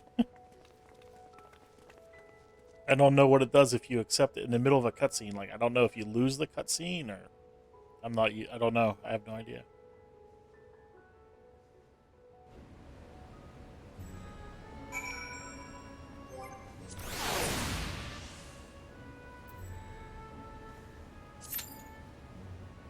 Alright, we'll try again. Let's see. Speak with Crow at the Baltician Annex. 1,600 gil. Jeez. Good thing I got the half price one.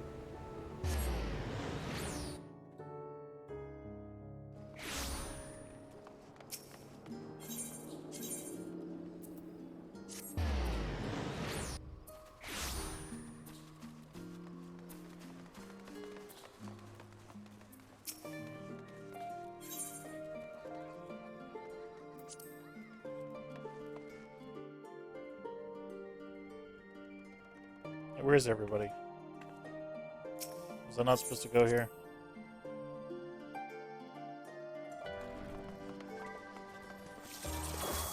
Oh, talk to Crow right here.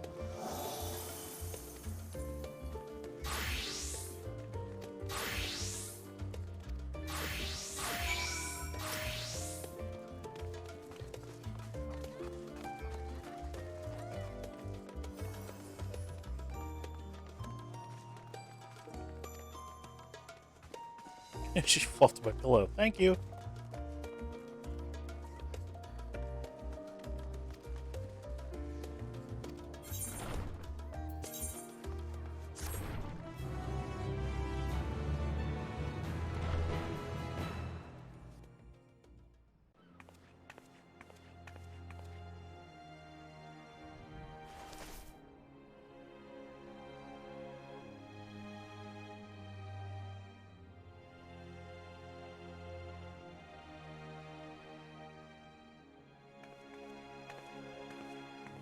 Well, I half expect an Ardbert to come up behind me now. Take heart and protect them well.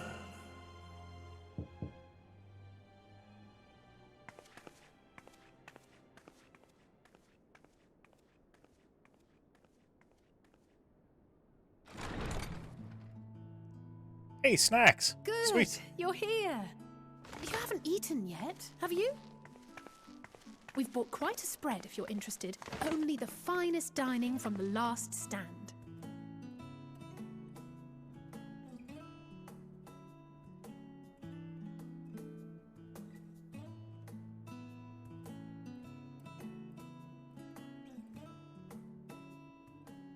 Hey, she dropped her hood again. Hey, look at that burger. That looks really good.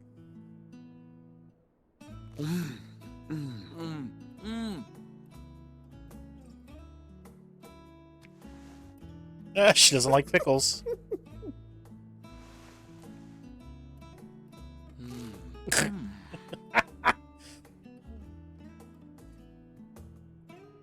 Lest you wonder, we invited Estinian as well.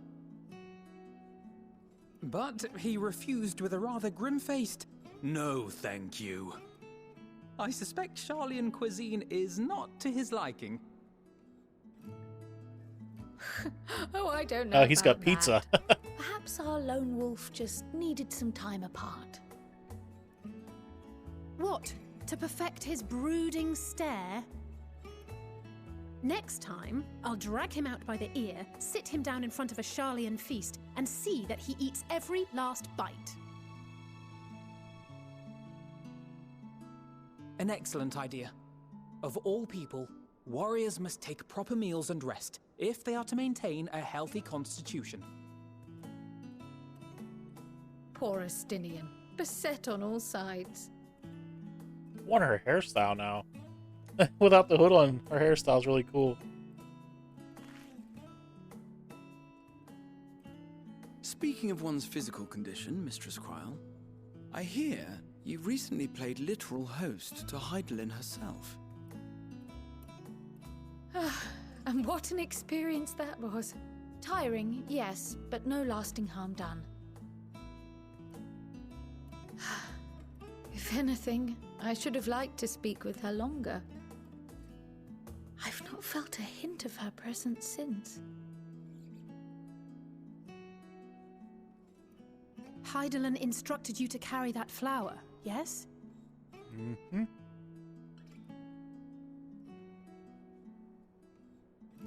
'Twill be your guide, test and proof of your conviction. And then something about seeking joy in darkness, was it? Come to think of it, isn't that what happened with Nidana back in Radzat-Han? The flower did seem to radiate a joyful glow, as if reflecting the elation we all felt, the relief of a people with renewed hope. Look at that, I haven't even touched my burger Indeed. yet. And in turn, I felt buoyed by that radiance. 'Twas akin to spotting a beacon and knowing we were on the right path. I know we've not yet triumphed over the Telophoroi, or learned the full breadth of the Forum's plans. But even within the midst of our struggles, we find small moments of joy to sustain us. Rare and hard-won perhaps, but it is this pursuit of happiness that gives us the strength to carry on day after day. I mean, that's a good-looking burger, too. Look at that thing.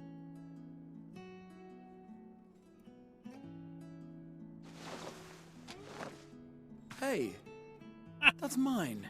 To the swift the spoils. Though I recall that levitation spell of yours was quick enough.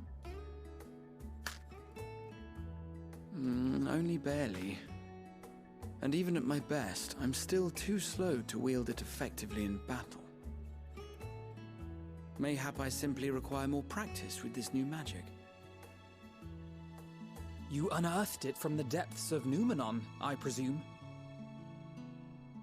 Aye, and from a veritable mountain of arcane tomes at that. 'Twas necessary to facilitate my solitary explorations. Or, to put it simply, you used it to sneak around the Forbidden Archives. Haha. Yes, he did. Yes, well, after a fashion. Take the cookie, man. Take the cookie.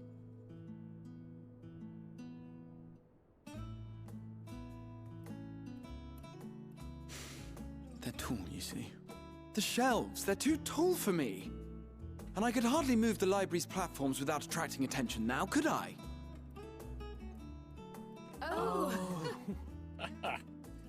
So he was levitating up the stacks, basically. Nice.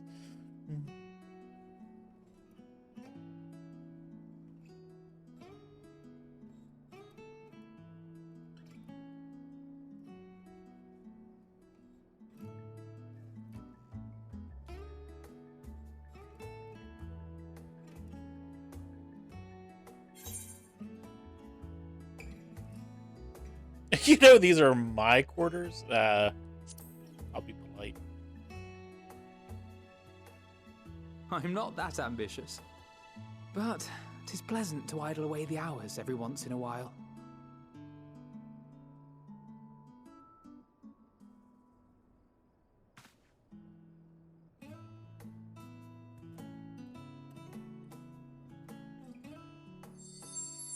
Nice.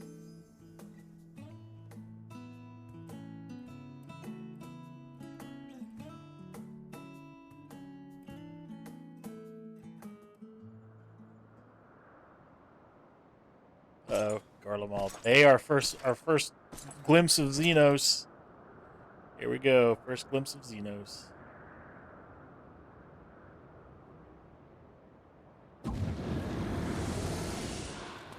Ah! Enjoying the bracing cold, I see. Do you not own a warm coat or a cloak? Something in fur? Or fashioned from the skins of your enemies? Or... well, never mind that. I come to you once more as the bearer of bad news. Our tower in Thavner has been toppled, and I need not tell you by whom. Given how many we have at our disposal, the loss of a single spire is hardly fatal to our plans. It does, however, slow the rate at which we siphon the ether. If they continue to preoccupy themselves with the towers, then all will be well. But should our foe prove bold enough to strike at us here, then the timing becomes questionable.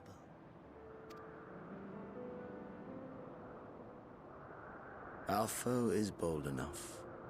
Of that, I can assure you.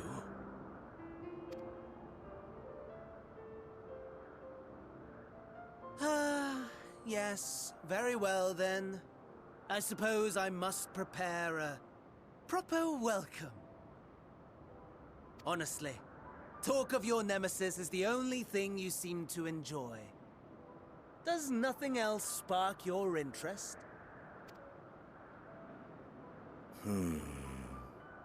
No. All else is... equal. Equally tedious. Equally disappointing.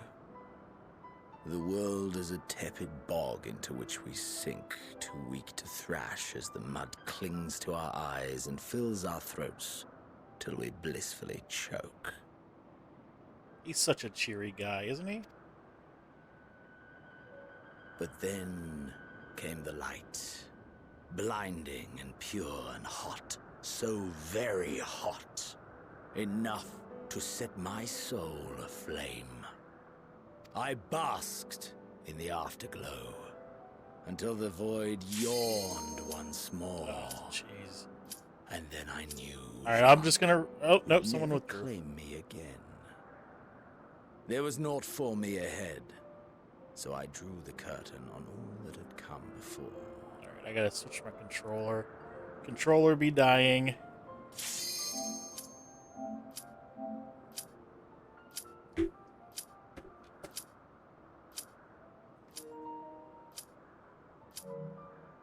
All right, we're gonna risk it. We'll risk it that it'll let me come back into that cutscene.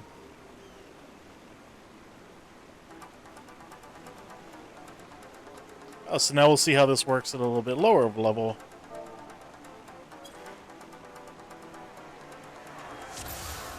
I should have figured. Reaper is the other DPS, and a Sage is the healer. How did I guess?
together!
Go together!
Take heart and protect them well.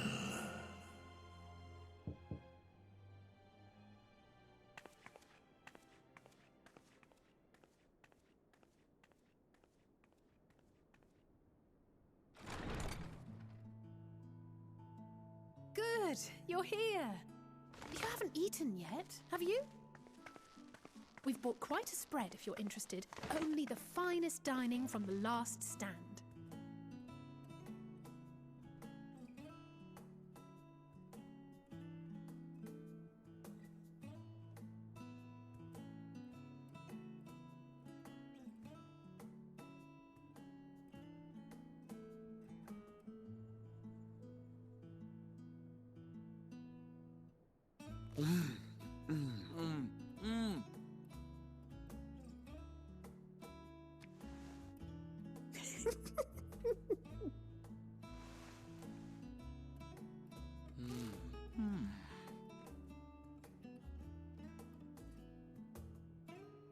Lest you wonder, we invited Estinian as well. But he refused with a rather grim-faced, "No, thank you." I suspect Charlian cuisine is not to his liking. Oh, I don't know about that. Perhaps our lone wolf just needed some time apart. What? To perfect his brooding stare? Next time, I'll drag him out by the ear, sit him down in front of a Charlian feast, and see that he eats every last bite. An excellent idea. Of all people, warriors must take proper meals and rest if they are to maintain a healthy constitution. Poor Estinian, beset on all sides.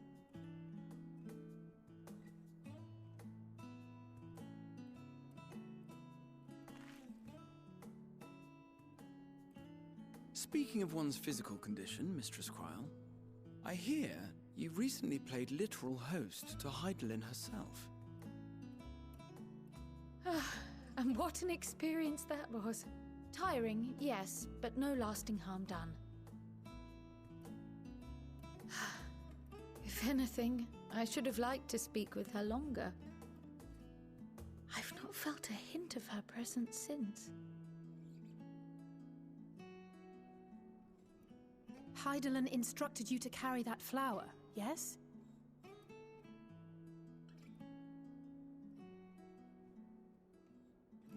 Twill be your guide, test and proof of your conviction. And then something about seeking joy in darkness, was it? Come to think of it, isn't that what happened with Nidana back in Radsat Han? The flower did seem to radiate a joyful glow, as if reflecting the elation we all felt. The relief of a people with renewed hope. Indeed. And in turn, I felt buoyed by that radiance. 'Twas akin to spotting a beacon, and knowing we were on the right path. I know we've not yet triumphed over the Telophoroi, or learned the full breadth of the Forum's plans. But even within the midst of our struggles, we find small moments of joy to sustain us. Rare and hard-won, perhaps, but it is this pursuit of happiness that gives us the strength to carry on day after day.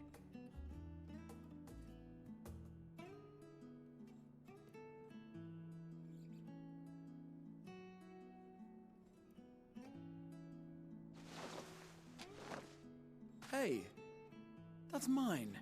To the swift the spoils. Though I recall that levitation spell of yours was quick enough. Only barely.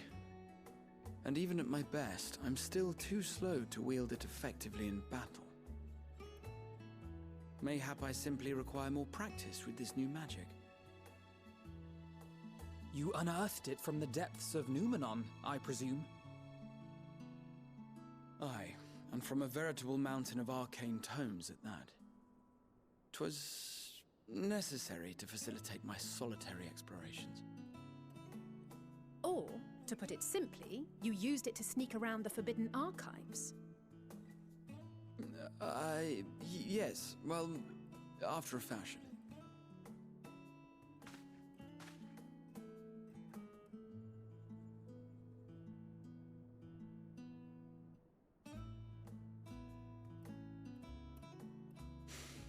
They're tall, you see.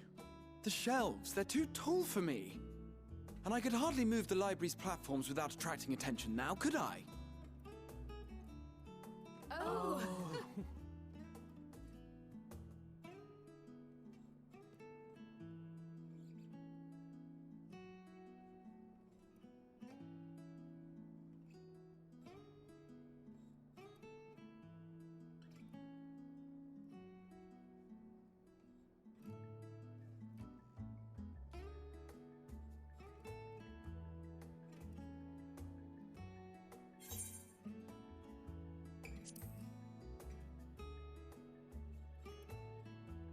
I'm not that ambitious. But 'tis pleasant to idle away the hours every once in a while.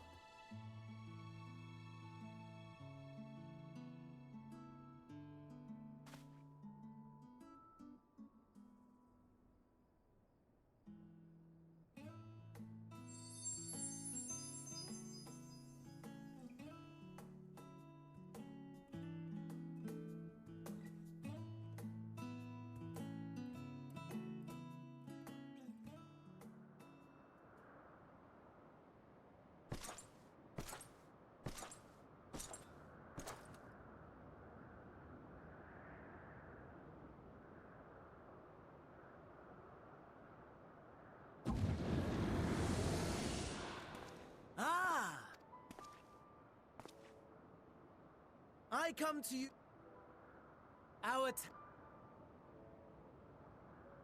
Given how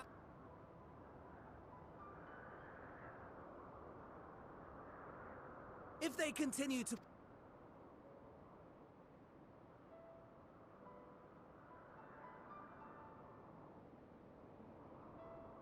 Our foe...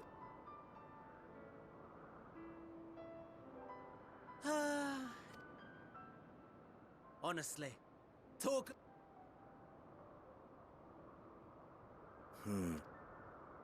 Equally But then came the light.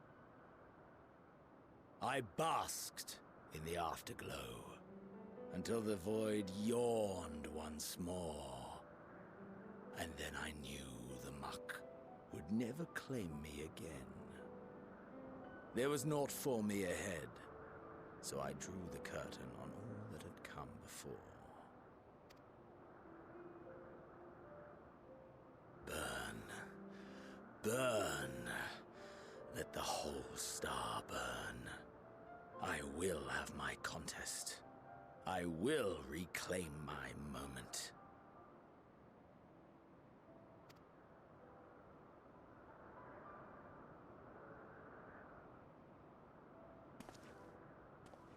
How wonderful that the emptiness of death has not dissuaded you from committing your life to its pursuit once more. I don't know whether to envy you or pity you. You question my disinterest, but what of yours? Despite your noisome antics, I sense you take little pleasure in this endeavor. Mercy, my lord. Such pointed barbs from one who barely acknowledges my existence. Nevertheless, you are mistaken. For I do find this part somewhat enjoyable. You see, when I was mortal, I would always have the same dream. It was a fragmented thing, disjointed, all the faces incomplete. The setting, too, was unknown to me, so I thought it simply a fantasy of my sleeping mind. Until one day, I realized it was showing me the truth. Much as your dream of the final days enlightened you.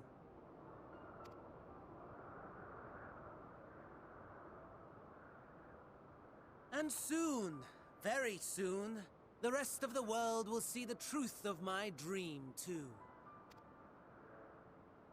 Yes, I think that is something we can both enjoy.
remember you.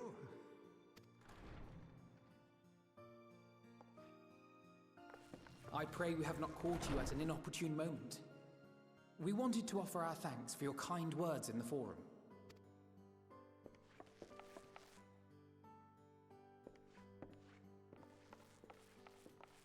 Well, I could hardly let that inquisition go unchallenged. I've always believed that curiosity should be nurtured, not stifled. Thankfully, a majority of my colleagues agreed. A slender majority, aye, but a majority nonetheless. Had the vote not gone our way, we would be having a very different conversation, if any at all. Though I'd like to think you would have not given up on our cause. I'm told you paid a visit to the annex afterwards. Yes, that's right. I was hoping to speak with the grandchildren of my dearly departed friends Galuf and Louisoix in a less dour setting. But it seems I just missed you.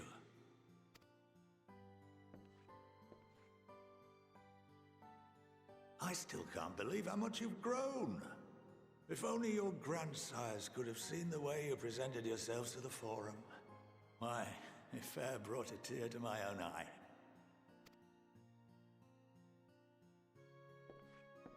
You must have the patience of a saint, putting up with this lot and their antics. Patience of a saint. Never mind Matoya's prize student. Y'shtola. Luckily, I know a thing or two about managing unruly younglings. If you ever need advice, don't hesitate to ask.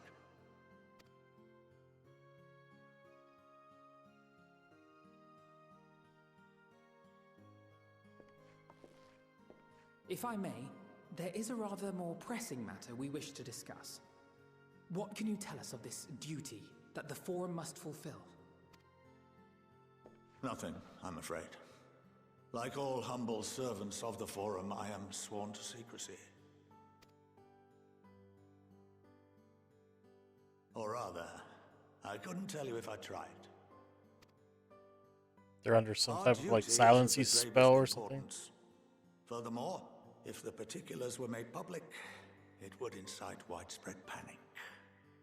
As such, those entrusted with this duty have been bound by an enchantment, which prevents us from speaking of such matters without the express permission of the Forum. How is that even possible?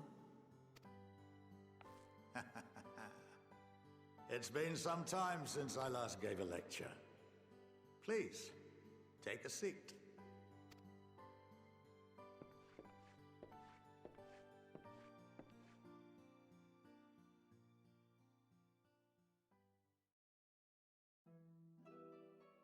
I guess we're social distancing in this classroom.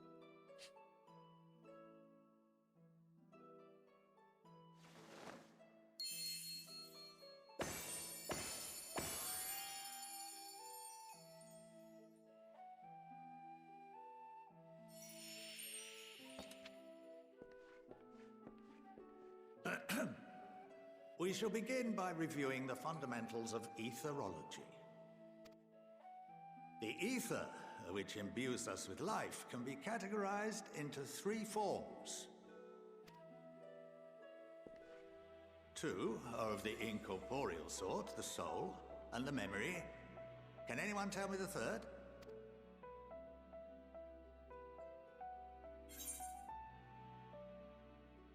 Magic.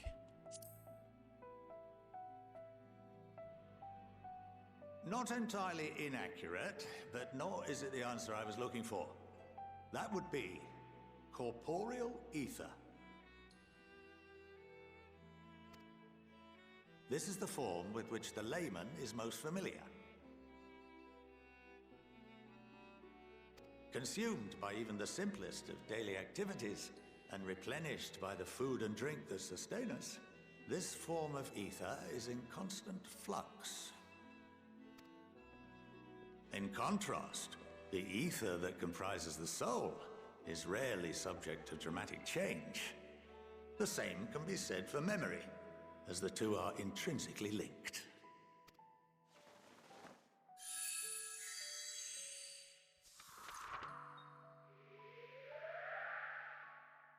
Picture the soul as paper, and memories as words written upon it.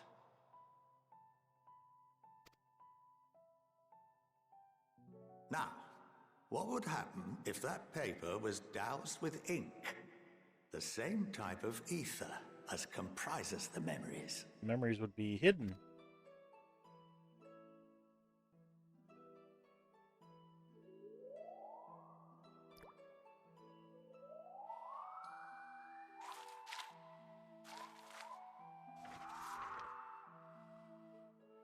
It would blot out everything that was written. Precisely.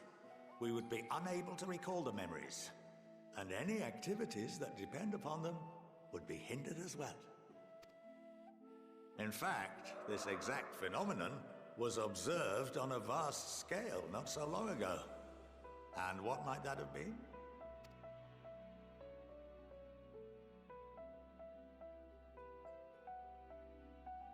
The seventh Umbral Calamity. The people of Eorzea vividly recall Bahamut breaking free of the Lesser Moon and raining hellfire down upon the realm. But no one could seem to remember the events that followed immediately afterwards. Indeed. To this day, we have yet to determine whether it was an unintended consequence or a deliberate act. The enchantment which binds me and the rest of the Forum is based on a similar principle. And yes, it is a contravention of the Sharlayan prohibition against the practice of memory manipulation. Only when a new member is inducted and told of our great duty are they subjected to the process. A necessary evil. You have my word that it would never be used to manipulate the populace. I should hope not. But can this enchantment be dispelled and your memories restored? If 9/10 of our members give their approval, then the process may be reversed. Then, and only then, would we be able to speak freely to others of our sacred duty. Barring that, we must wait until we return to the ethereal sea.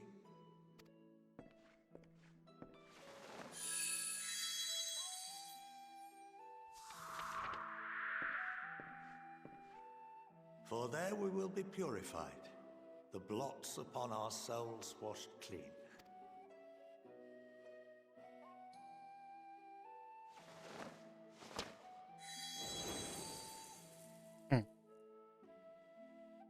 And our memories drift apart and dissolve, rather defeating the purpose, I suppose.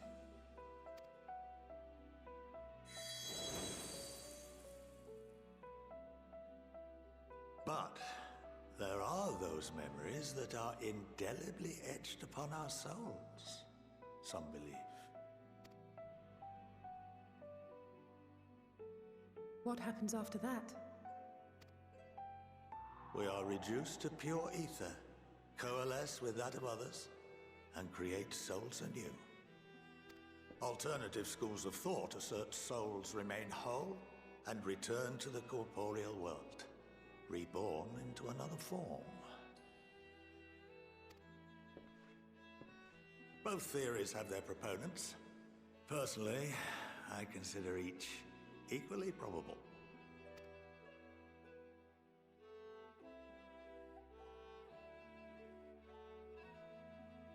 I'm sitting there like, like I just saw a ghost Well, or I think something. that's enough education for today. Now that I've given you some food for thought, or rather, an entire banquet.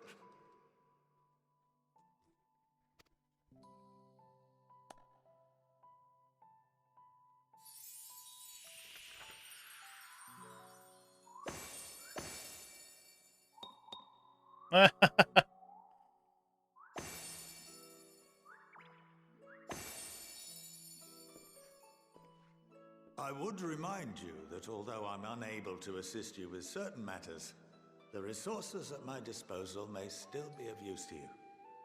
I'll arrange for you all to be given the run of Phenomenon. Of course, as associate to our alumni and the students of Baldessian, This privilege is extended to you as well, my friend. Thank you. Oh, and I suggest you speak with Ki Aliapo. She's well known among the artisans of Sharlayan, and her network of contacts may prove useful in your search for knowledge. I wish you all the best in your pursuits, wheresoever they may take you.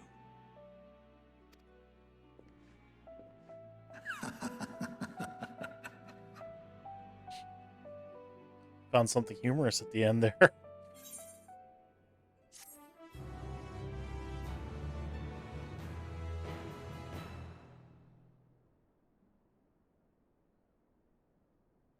If you're a game, Ki Aliapo would put your artisanry, is that even a word? To good use. Alright, so that coffer, let's use it.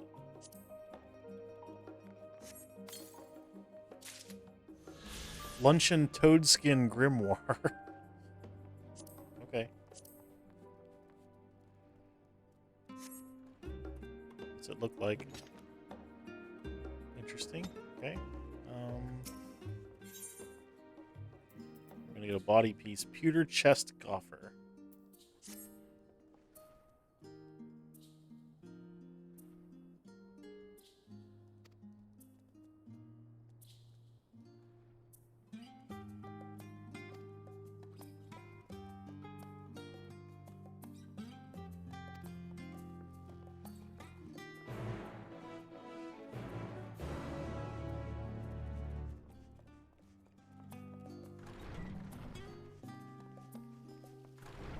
Oh, more quests. No blue ones. Nope, no blue quests. Nope, there's one way down here. Sights of the End. Let's go do that. Actually, what's up? 10 o'clock?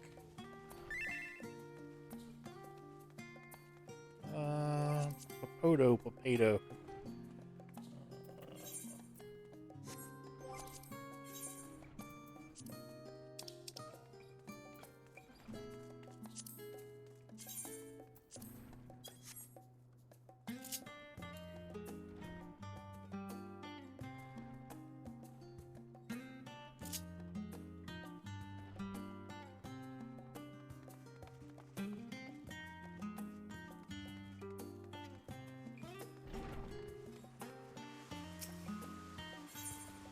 Okay, we want to go down there.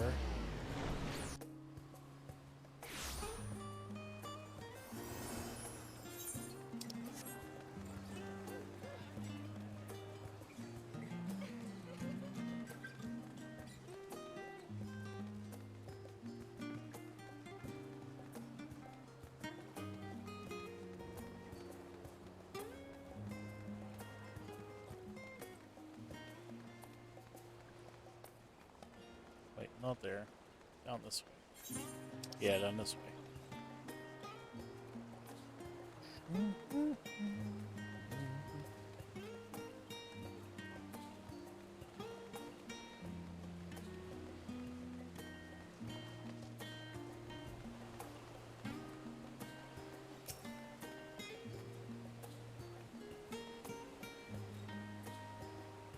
Sightseeing log. Okay.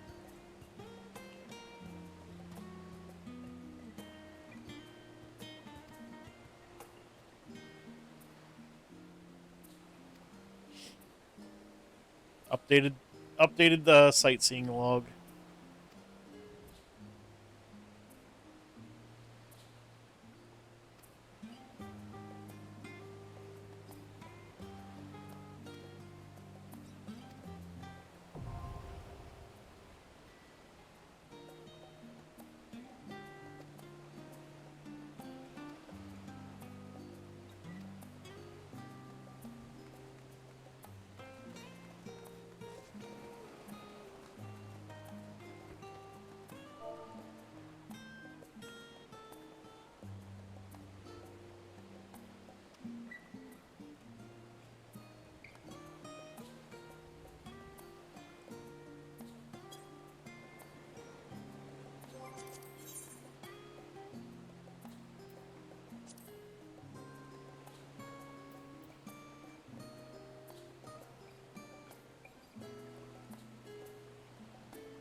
Oh my goodness, look how many people are standing there. Jeez.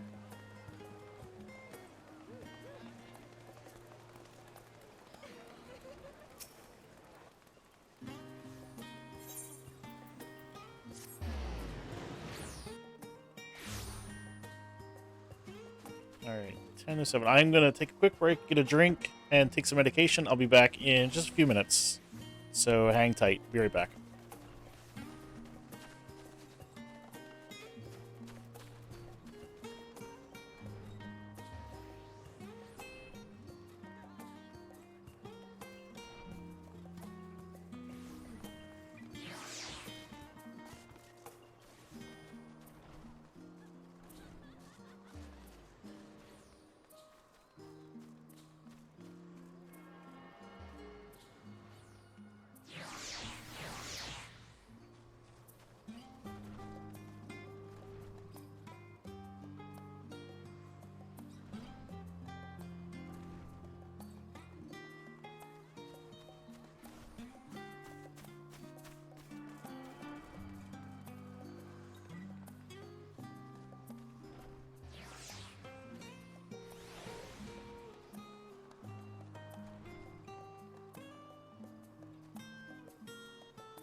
Okay.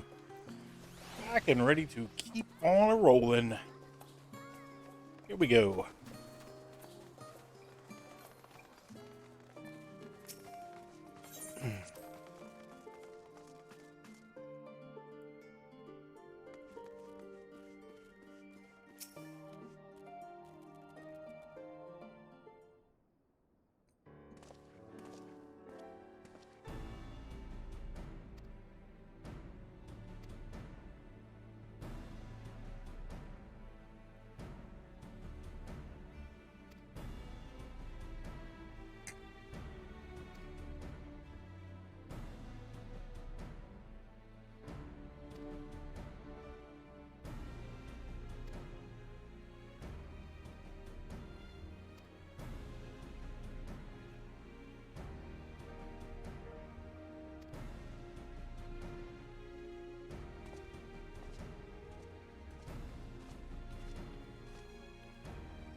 Let me guess, they're gone.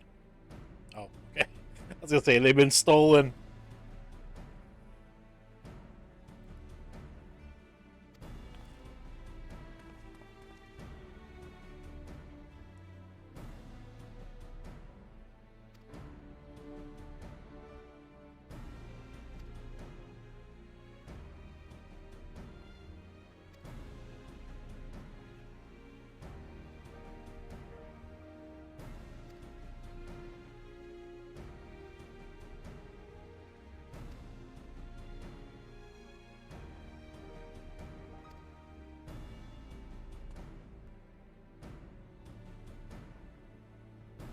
Good limbs. Hey, at least I don't have to pay for that teleport.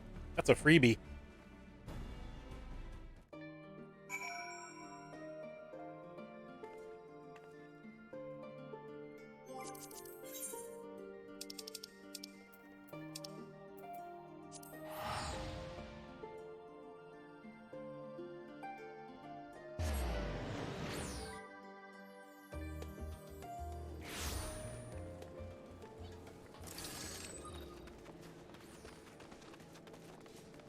Oh my lord. Some people's glamours. I just don't understand. Okay, Cowboy Buttman, can you just get up there away from me? Thank you.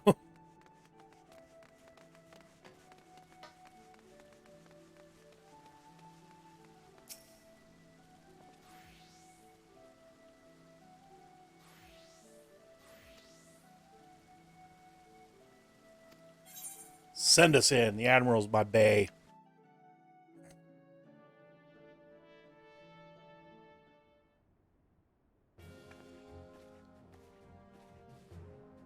Me and the Admiral are like this, yo.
Garlemald.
The Ilsabard contingent.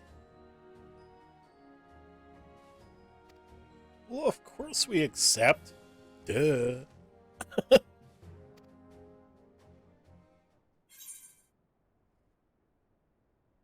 For honor and glory.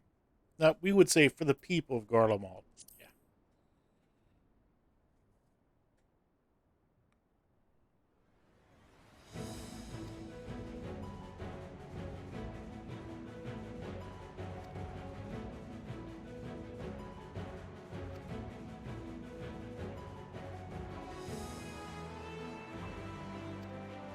Oh, please don't make me have to go talk to Lise. That would just ruin this expansion for me.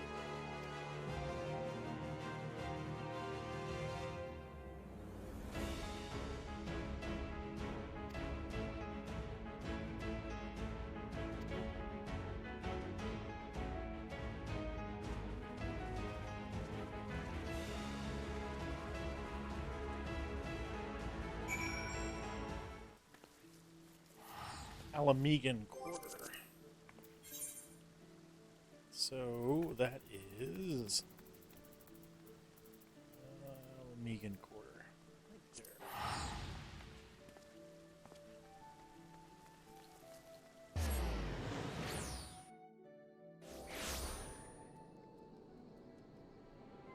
Oh yes, I can fly here. How convenient.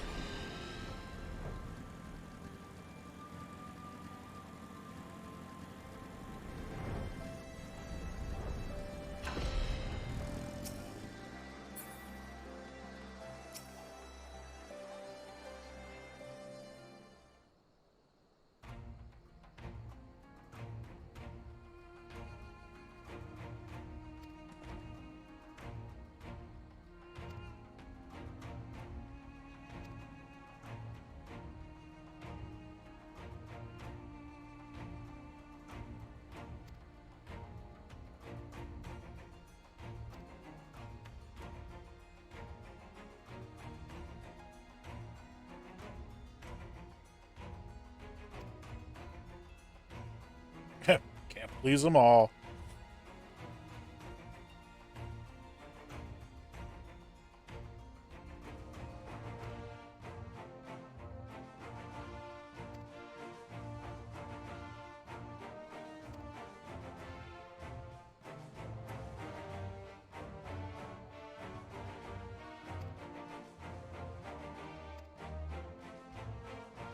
Uh-oh, who is it?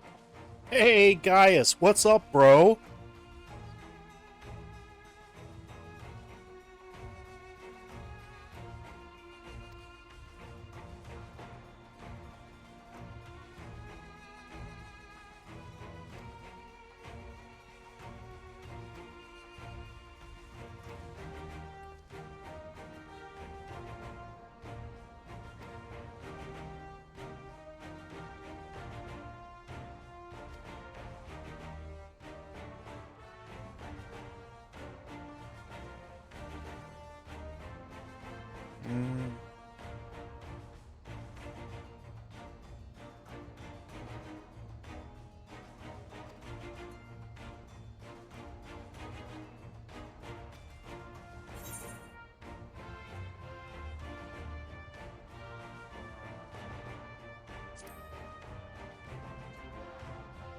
We got your back, Gaius. Don't worry.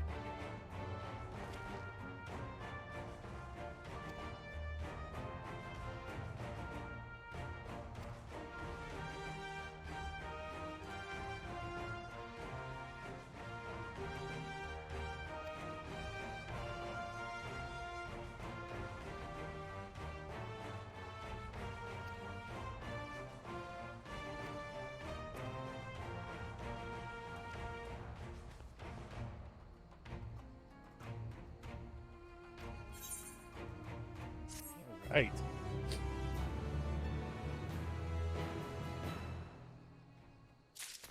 New body armor. Wait, what level am I wearing? 520. Do I have any 530 on her? No, I don't. Alright, let's use the stuff. Inventory. Using. All Mastery Surge Coat of Casting. Sure. What's it look like? Oh, it looks like the level 60, oh, what's it called? The level 60 Shire gear. I think that's actually what it's called, Shire something or other. I can't remember. The level 60 Tombstone gear. That's cool. Alright, let's try repairing all of our stuff. There we go. Alright, Maxima, let's do this, bro. Ooh, what do we get? We get something. We get a surprise. Presents on the way.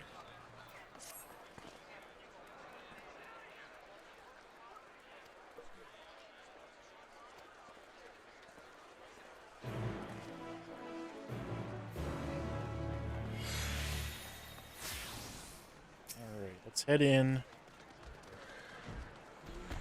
Would you like to see you through? Yes, please. I want to go in. I want to find out what my present is.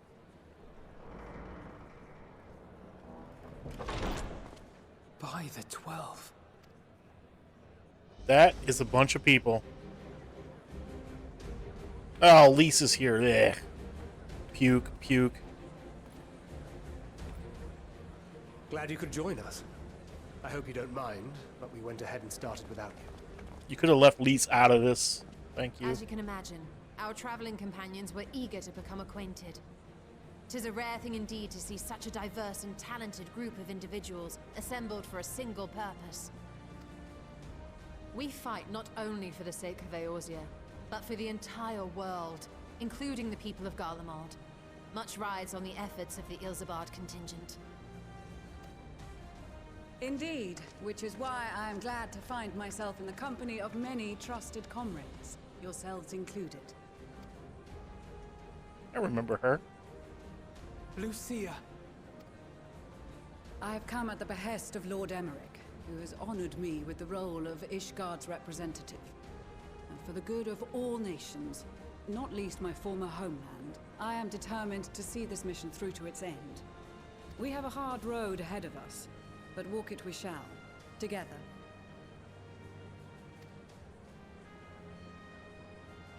I like that coat. That coat looks really sweet. We too welcome this opportunity to work together once more. I have faith that if there is a way to resolve this conflict, we will find it. Hey, if there's a problem, yo, we'll solve it. Allow me to introduce you to the rest of our company. Sorry, I've been watching a lot of Vanilla Ice Project on DIY. Everyone! If I may have your attention.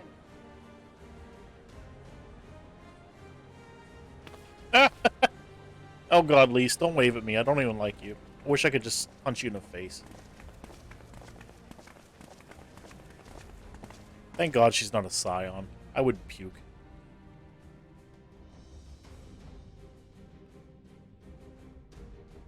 Might I ask you to speak first?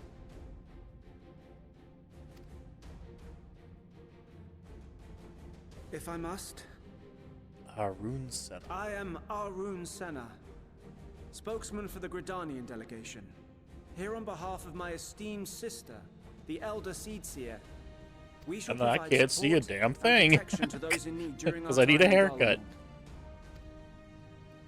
To that end, I am joined by healers selected by the Conjurers Guild, with the Order of the Twin Adder's Finest serving as our escort.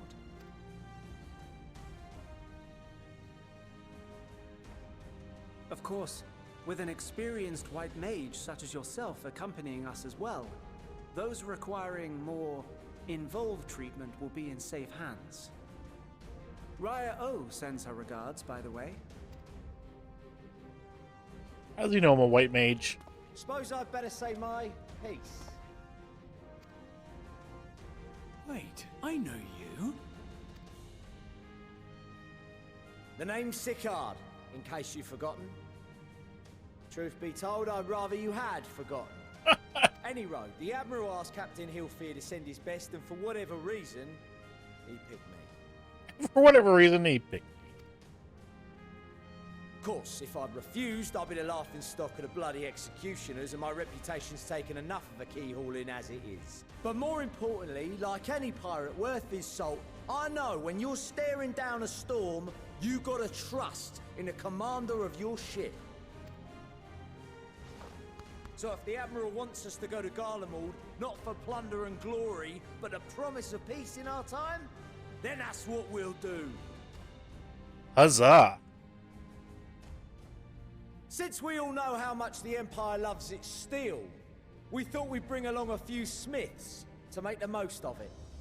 Give them a pile of scrap and they'll cobble together anything you fancy.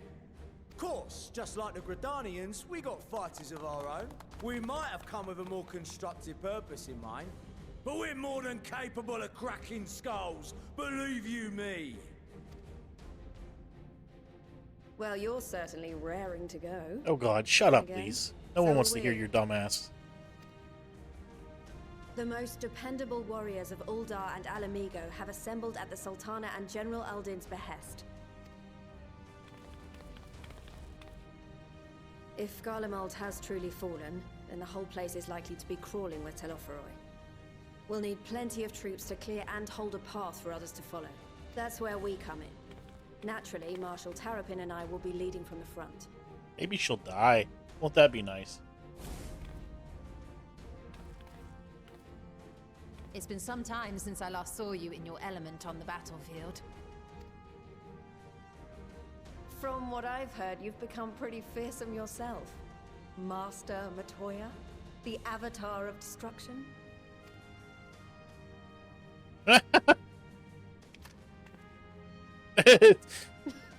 Rianjay's just like, yeah, I'm just looking at cards here. Like these, I know we'll succeed, no matter what awaits us. And then we might finally get a chance to enjoy a good long rest. But until then, let's give it our all.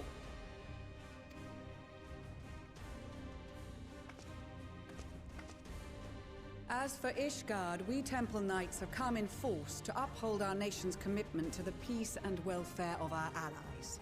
The bitter cold of Garlemald is a formidable enemy in of itself. Our experience fighting in ice and snow will prove invaluable in the days ahead.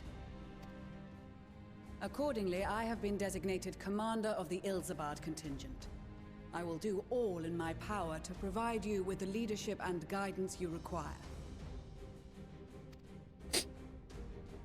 The four high houses, House Hylinart foremost among them, have arranged for a host of machinists to join us on our mission. Their knowledge of Imperial Magitech is sure to be a great boon.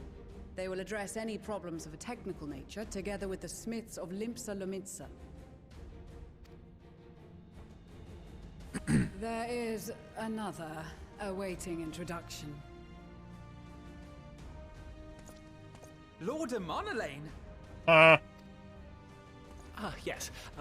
Emanolaine de Forton, at your service. Though, lest there be any misunderstanding, I should stress that I've not become a fearsome warrior while you were away. Rather, far from it, actually. My brother, in his infinite wisdom, decided this would be an excellent chance to make something of myself. Oh, and fight for world peace and all that. But, should the opportunity arise for a spot of ballroom dancing, I will be your twinkle-toed gentleman of light. Oh my goodness.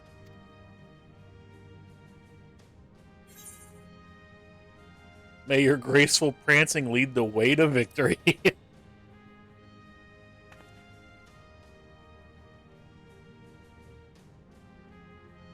Huzzah! I cannot wait to regale Honoroa with my tales of derring-do. I believe that concludes introductions for the Grand Company of Eorzea. I believe that concludes introductions. Our allies from the Eastern Alliance were due to arrive some time ago, but it would appear they have been delayed. Would that be the Shinobi of Doma? Actually, they've been tasked with relaying messages back and forth between the various Eastern nations. According to Lord Hien, however, an equally capable company of warriors has been sent in their stead. And they just arrived. You preening fool! Fordola. It's got to be Fordola. Oh, nope. It's the one chick. Wasn't she in, like, the warrior quests, I think? I can't remember.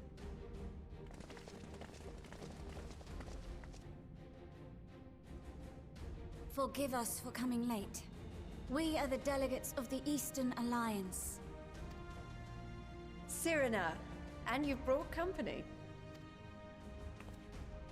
For battle and blood we come, as a step is sorely lacking in both. No towers befoul our lands, so we marched on those of Doma, only to find them beyond our reach. Wow, she sounds so pissed. But now our thirst for slaughter will be slaked. No quarter to the enemy! Sadu Hatun, no. We go to make peace with the Iron Men, not war. She just wants to kill something. Warriors of the Steppe, we've heard many tales of your bravery. We welcome you as allies. And these other ones you have brought are... Members of the Dalmascan resistance group, Lente's Tears. Because you always need a few half-naked bunny girls. See? Thancred thinks so. And the Bosnian resistance. Between them, they have a wealth of experience in espionage, and are particularly adept at infiltrating Imperial facilities. Which is fortuitous, since Garlemald's domain is so vast that I could never hope to handle reconnaissance duties all by myself. Dalmasca, Bosnia, Alamigo. All lands which have suffered the tyranny of the Empire. I would never presume to question your motives. Nevertheless, I must reiterate that our goal is to aid the victims of the Telophoroi, the common folk of Garlemald. And they are victims, make no mistake. Though I understand that many may struggle to see them as such. You're more right than you know.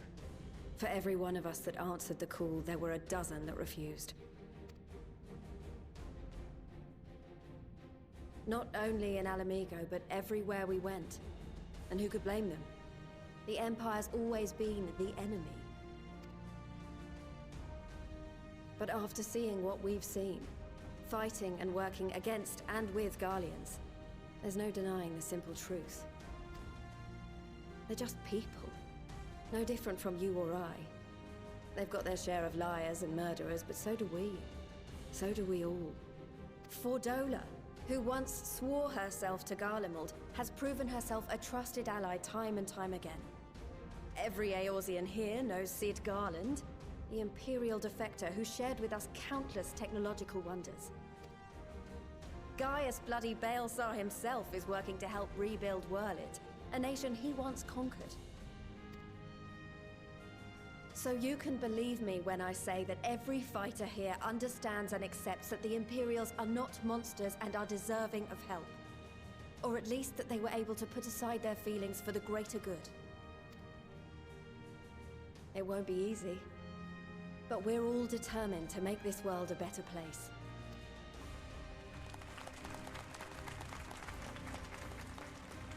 What lingering concerns I may have had were clearly unwarranted. I agree with everything you said wholeheartedly. Okay, after that speech, I don't hate Lise quite as much. Then we are in accord. Now, let us review our strategy. To reach the Garlean capital in northern Ilsabard, we must cross the central mountain range. Fortunately, Garlond Ironworks can provide aerial transport, sparing us this most treacherous part of our journey. However, attempting to fly any closer to Garlemald would attract the attention of the Telophoroi. As they appear to have seized control of the majority of the Imperial military, we must assume that includes its fleet. In addition... Whoops, I didn't mean Given to the click already. circumstances, the closest we dare deploy our contingent is an area between the range and the capital, the Magna Glaciers. From there, we must travel the rest of the way on foot. We will also need to bring the airships with us to ensure we can withdraw with haste. Although much of the terrain will be blanketed in snow, we should be able to make use of local roads and shipping facilities. The vast ice field will afford us an unobstructed view of the surrounding area. On the other hand, it will also allow others to easily spot us. So, it is imperative that we only make camp in positions where we can easily defend ourselves. And the airships, which must be kept safe at all costs.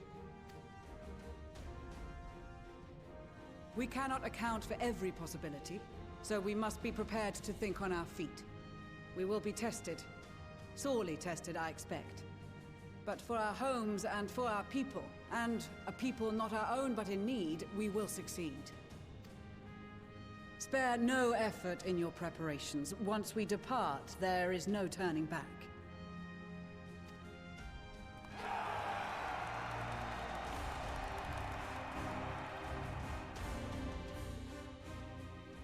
Ooh, damn, it's starting to get good.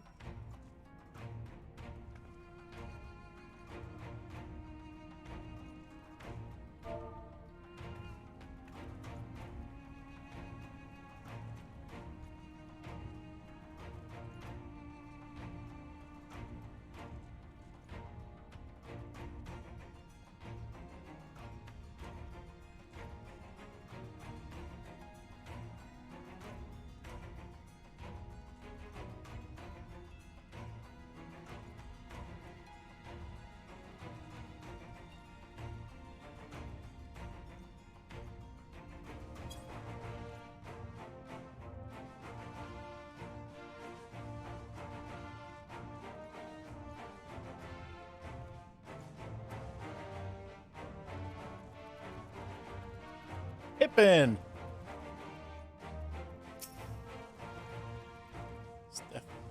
Stepanivian? Oh, that's the machinist guy? Oh man, this is getting so good.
Malja and several other tribes. Okay.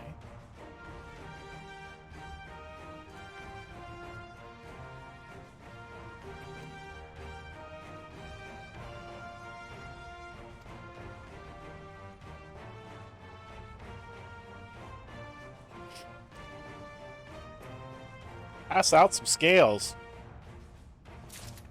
I can do that. Senna. Here's your scale.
Yep, scales for everybody.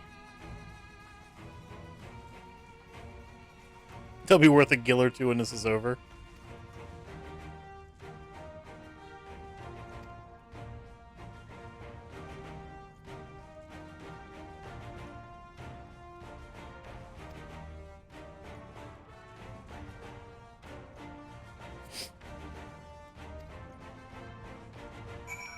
Save least for last.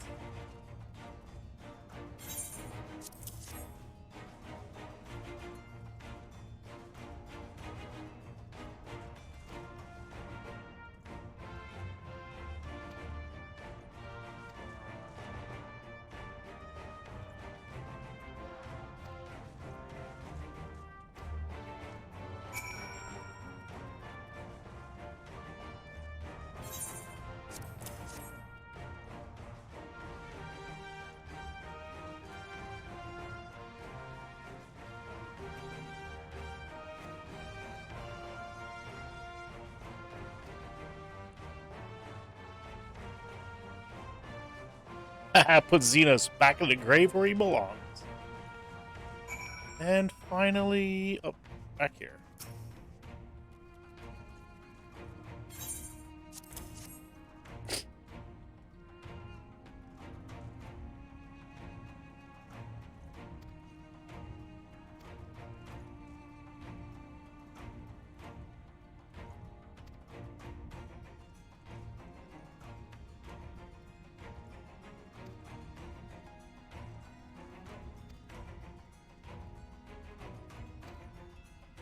Okay. Maxima.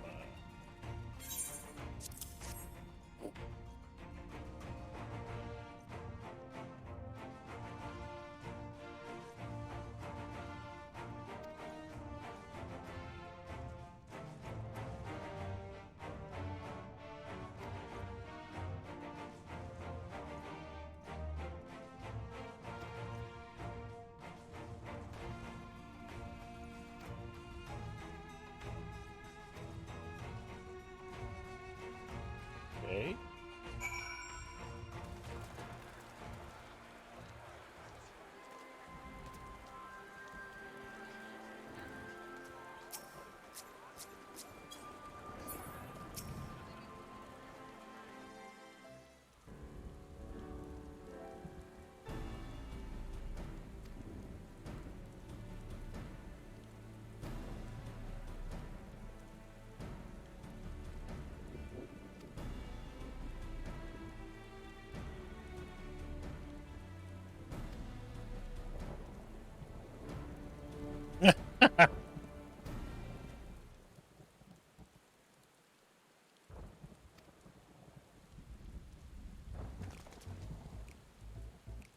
Tataru.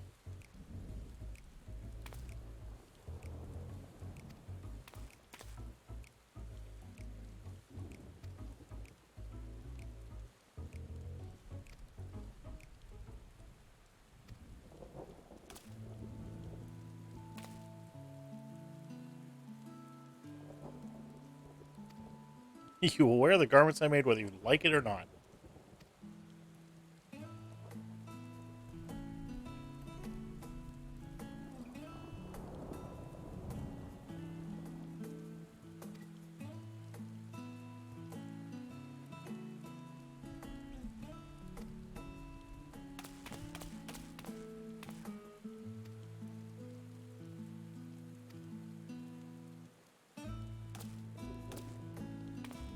Of course you can.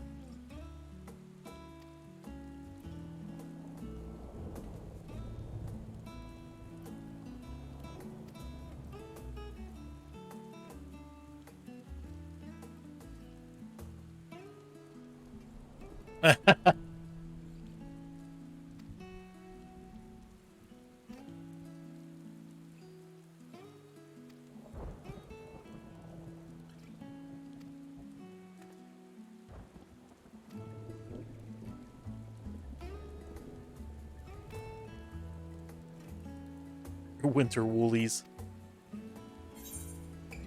Oh, it's a coat. North Sea coat. That's the present we got.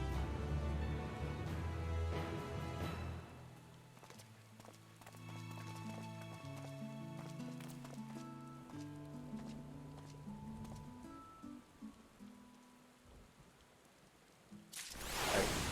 Let's see what it looks like. It does look warm. But but it also looks ridiculous.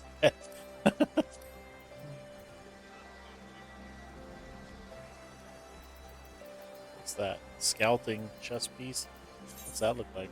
That's boring. Okay, anyway. Oh my goodness, there are so many people here. Jeez. A frosty reception.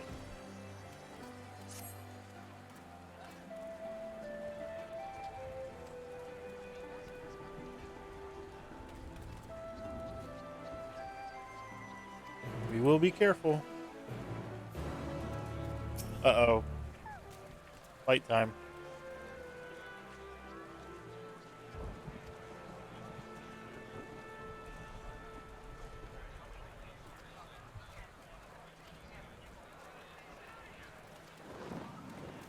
Alright. Upon boarding the airship, several cutscenes will play in sequence. It is recommended to set aside time. I got all the time in the world, man. In addition, you will be required to participate in battle. Your progress will be saved at certain points. In the event you are defeated, you will be able to try again for the most recent of these. So log out from the game, the progress will be lost. Alright. Let's do this.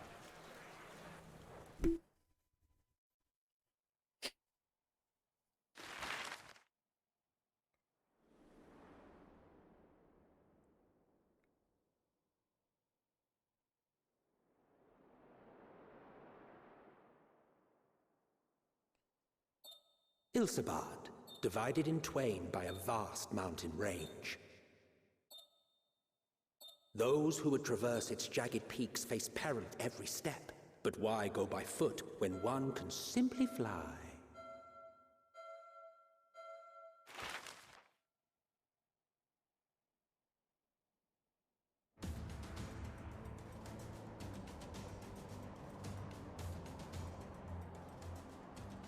On the outskirts of the imperial capital, in the frozen wastes of the Magna Glacius,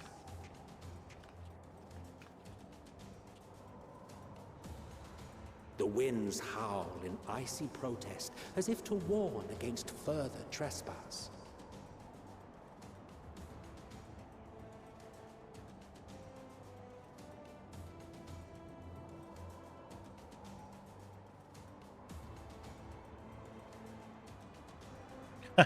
Graha's looks pretty sweet.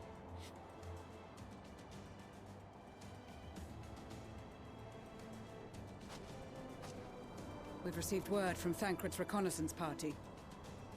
They have sighted a detachment of heavily armed Imperials. Survivors of the Civil War, perhaps? Perhaps, but there is more to it than that. Maxima reports that they are led by Vergilia, legatus of the 3rd Legion, which comprises the bulk of their number. However, they are also joined by several members of the 1st. From what I recall, the 3rd Legion fought for Nerva in the War of Succession following Varus's death. The 1st, on the other hand, were under the direct command of the Emperor and rejected Nerva's claim to the throne. These legions were enemies. Indeed. In fact, our sources claim that it was a conflict between them that sparked the Civil War. Yet now, these former foes cooperate to defend a ruined Garlemald from invasion. Then it is all but certain they have been tempered. Mm-hmm. So, what's the plan? If me and my crew is out reaving, we charge straight in, no messing about. But that ain't what we're here for. Quite right. Soldiers or no, they are people of Garlemald, the very ones we have come to aid. Direct confrontation is unavoidable. Nevertheless, we must make every effort to limit casualties on both sides. Rather than kill them, I would remove them from the field. How so? Savage beatings? Savage beatings? Not impossible, but easier said than done in the heat of battle. Riage's thinking of something. Having observed the opposition, I imagine Thancred had something to suggest? He did. He and the other scouts have already infiltrated a supply depot some distance beyond the Imperial detachment's current position. Stored within is a stockpile of Magitech armaments, and once we give the signal, Thancred's team will destroy them all. In so doing, we will deprive frontline troops of materiel, and likely force the detachment to send men to investigate. Divide and conquer. Not a bad idea. Once the scouts have finished their preparations, we will split into two groups. The first will form the vanguard, while the other brings up the rear with our supplies. In the rear with the gear. As for the Scions, I ask that you lend your assistance where you deem it needed most. I would prefer, however, that you accompany the rearguard and be prepared to join the van at a moment's notice. Kept in reserve as our trump card, so to speak.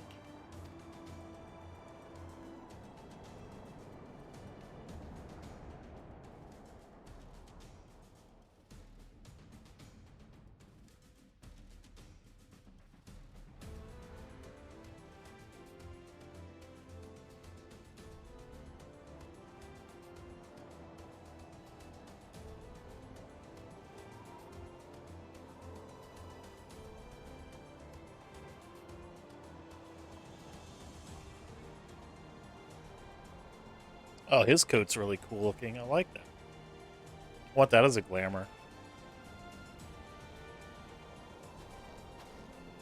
Your proposal was well received. More specifically, they asked that we destroy the Imperial's toys in as spectacular a fashion as possible. Y'shtola always did have a flair for the dramatic. She's not an easy woman to please, but I shall do my best to satisfy her thirst for fireworks. All right, once more for my peace of mind. Our first objective will be to rig the enemy's Magitech with explosives. After we've withdrawn to a safe distance, we'll detonate them remotely. Our second will be to issue a deactivation command to the automated units via the control terminal. If our calculations are correct, this signal should reach those deployed on the front line, giving our friends a much-needed upper hand. The blizzard will help us stay hidden, so let's aim to get in and out before it passes. Trust in the plan, and we should all live to see tomorrow.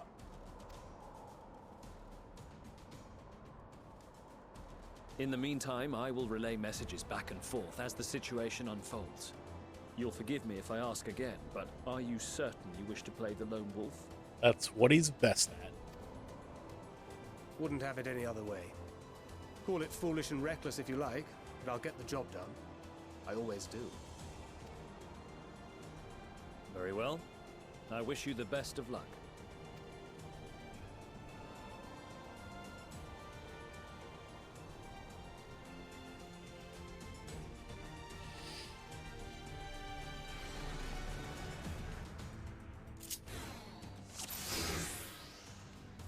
Oh, I get to play as Thancred.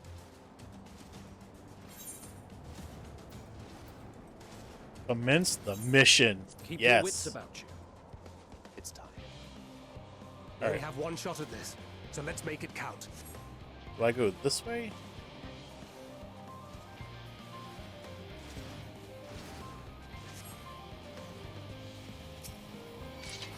Damn, spotted.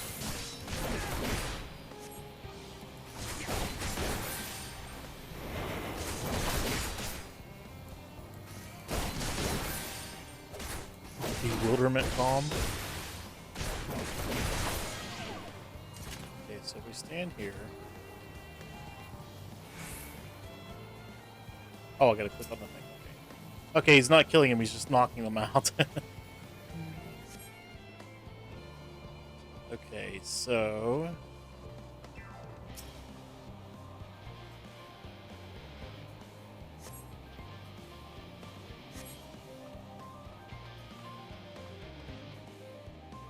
I get to that one in the middle. Here.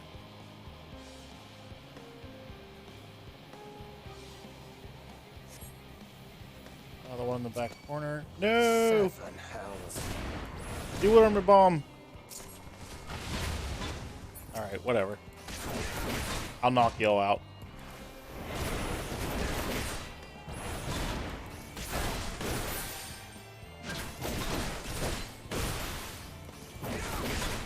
I have no way to heal myself. I'm dead.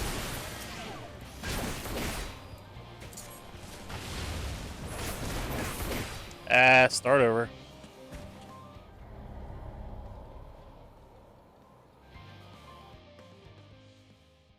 I have to use that silent takedown.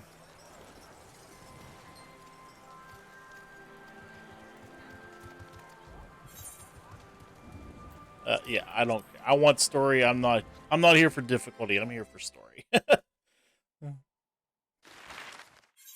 we already saw the cutscene. We don't need to see it again.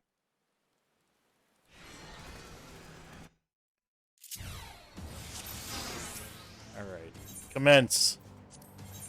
Keep your wits about you. It's time. We only have one shot at this, so let's make it count. Let's wait for that thing to turn around. Let's wait for them to turn around.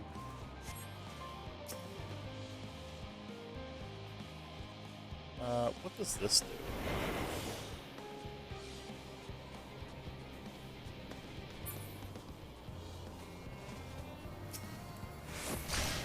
Doink! Nice. Alright, I like that. That's pretty cool.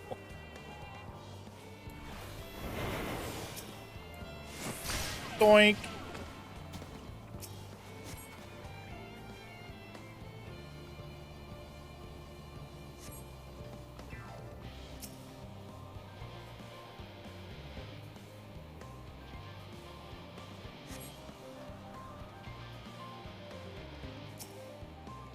Oh no, stick him out.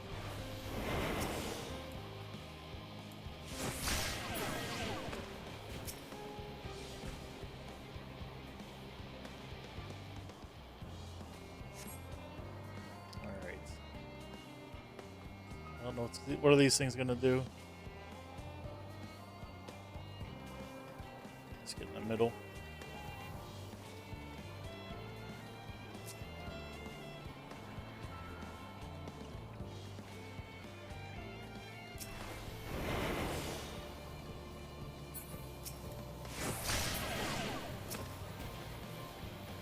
It's like playing Metal Gear Solid.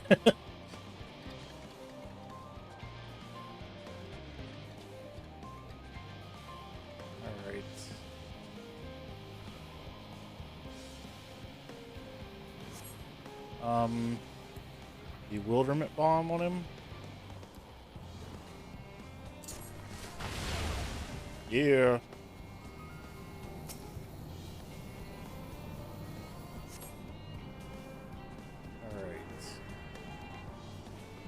Got to this one.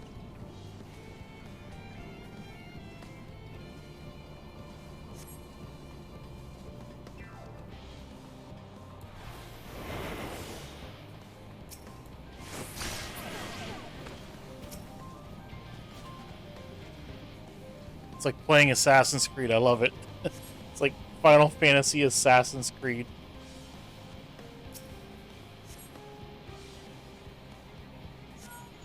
This is Thancred. The explosives are in place. Very good. All is proceeding as planned. Head to the control terminal. It should be to the northwest. That way. Understood. Have the others wait at the rendezvous point. Alright, let's do this. Yink! Uh-oh. Damn, spotted.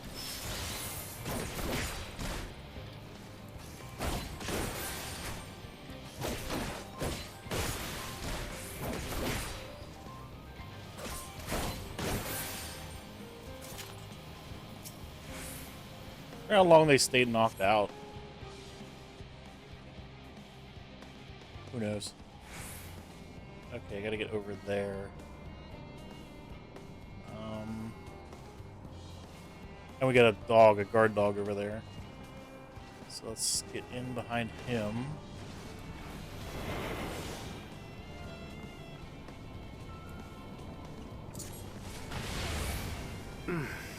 Must be losing my touch. Hide back here.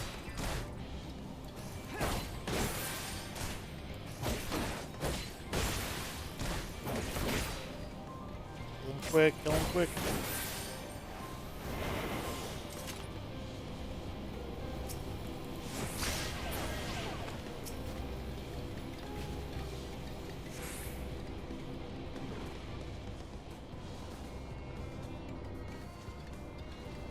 I gotta get over there. Let's go ahead and take him out. Ah, jeez. Seven hells. That's what I just said. Ah, hells. Alright.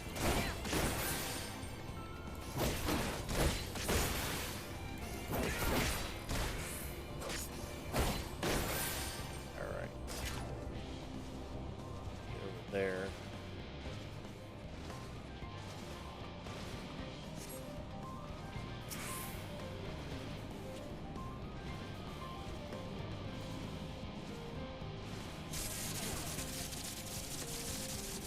Withdraw from the supply depot.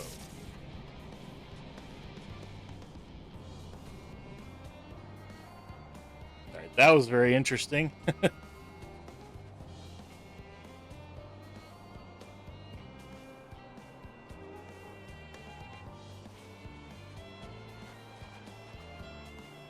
You are returned, and none the worse for wear, to my considerable relief. What news from our comrades? They stand at the ready. Excellent. Then let the fireworks begin.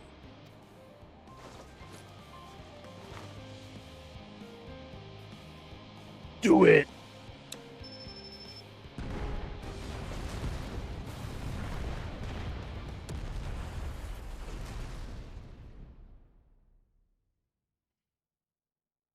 A few moments later, at the rear of the Isilbard contingent supply caravan.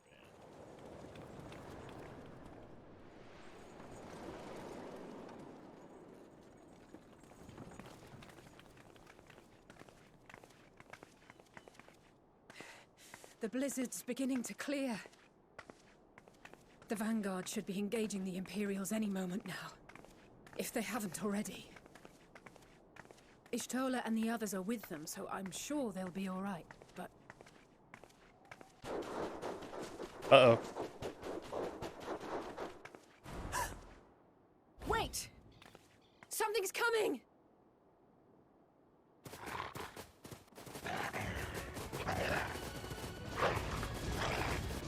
Oi, oi!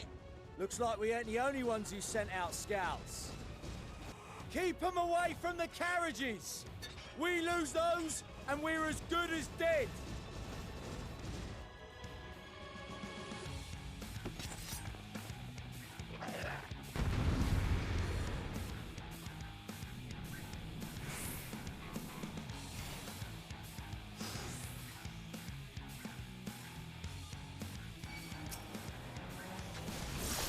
Fighters! Protect the others!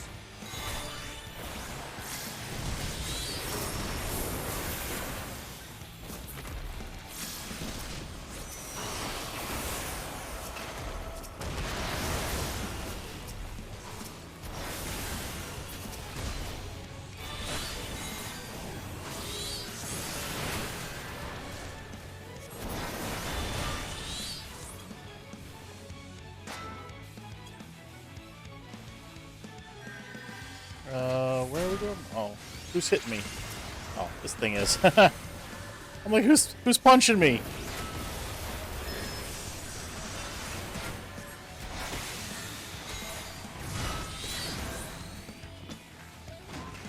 A brief respite, but stay alert. Keep the carriages safe.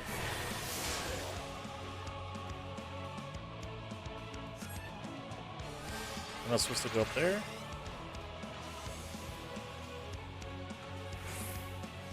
Oh, yeah, we are.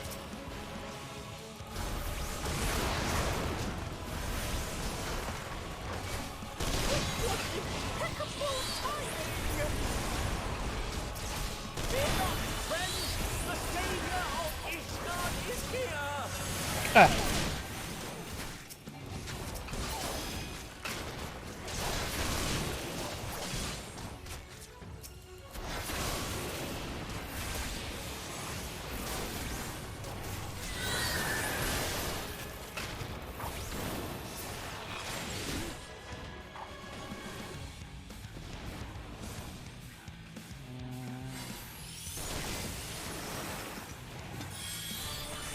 fine display, but the other carriages are still in danger. Okay, okay. Go on ahead. Working on it. We'll hold the line. Okay. Gotta go forward.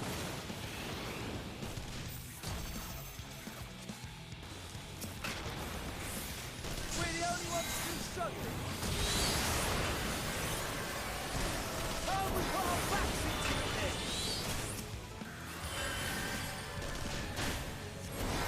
I've been itching for a good scrap.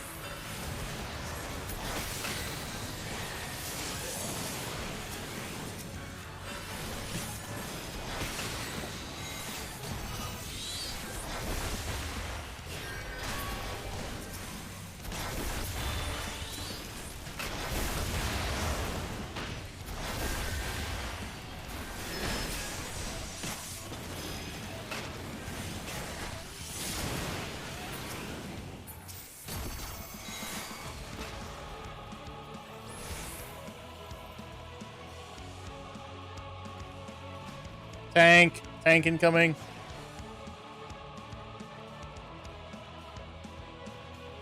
Step in front of it. Maybe it'll stop. Attack!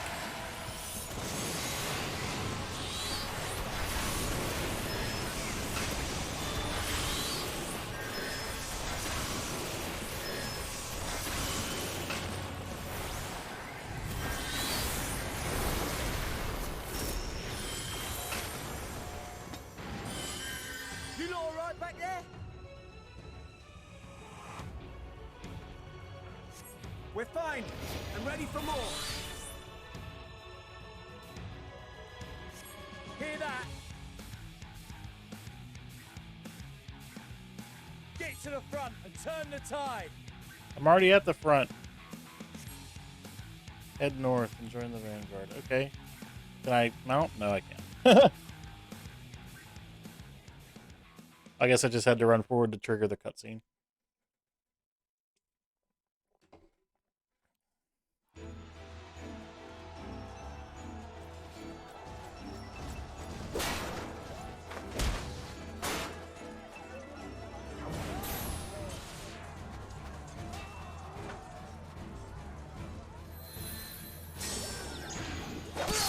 Oh!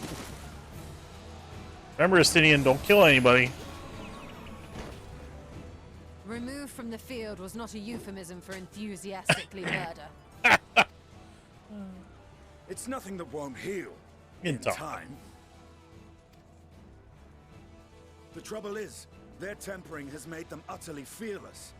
Subduing them would be easier if they had the capacity to submit in the first place.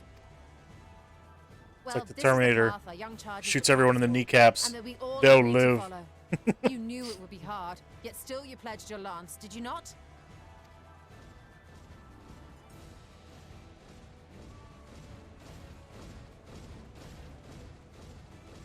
That I did.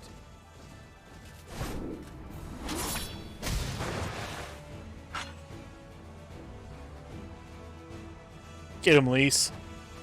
Bust him up.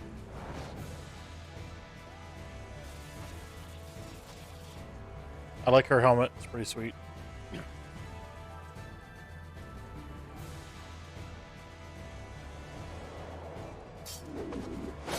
Is that a lance or a sword? That's What the hell is Virgilia. that thing? Damn it. I need to help the others take her down. There's no end to them.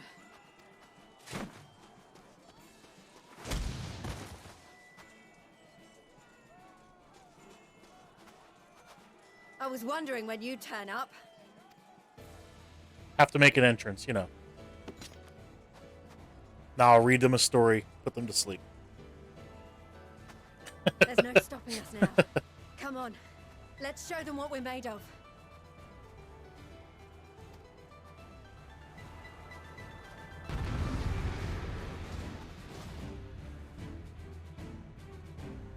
Alright. Did my carbuncle get sent away again? No, he's still here. Okay, cool. We have them now! Forward!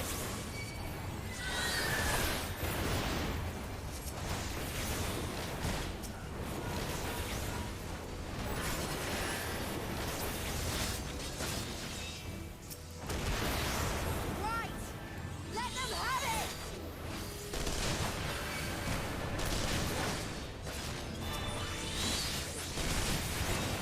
Oh, I just sent him away. I gotta get that off my bar. That's what I did the one time, I bet. Accidentally sent him away.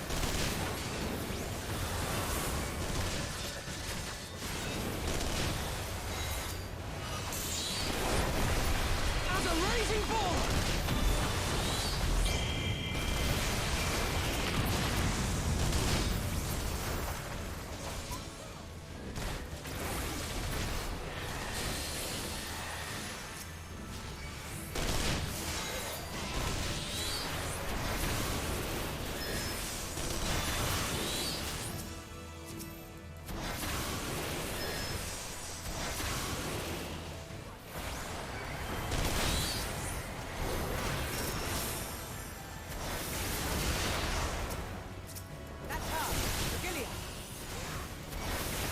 Alright, I'm on it. Do not fall behind!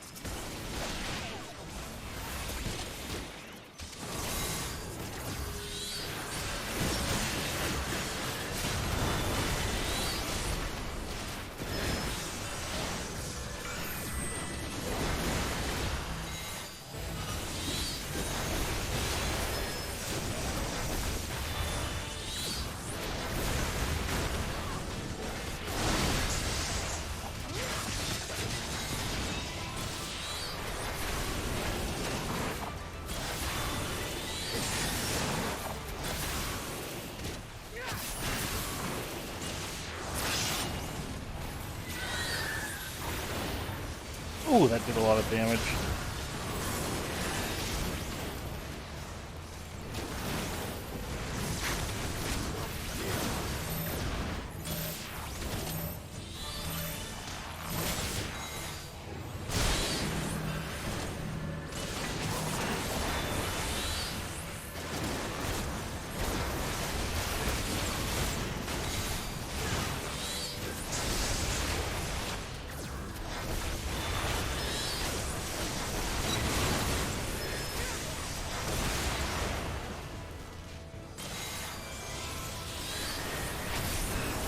Is everyone alright?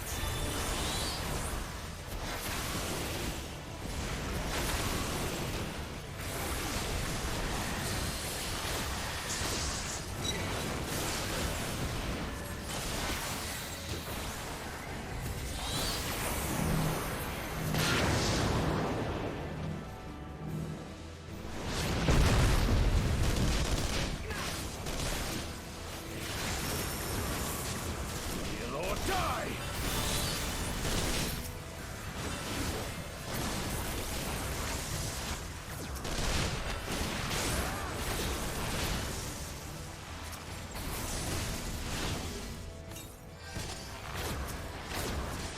On targeter, there we go.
I have no idea what is going on here. Tremble before the sun!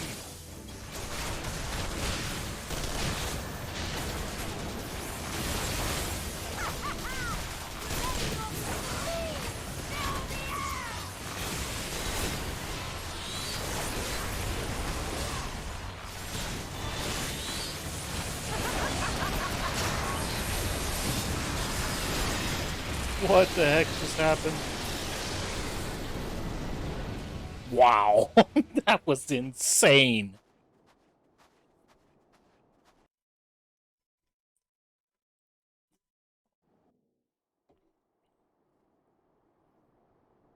Welcome to freaking Garlemald. A worthy adversary. Rest, recover, reclaim yourself. Then we will fight again, to the death. Sadu Hatun.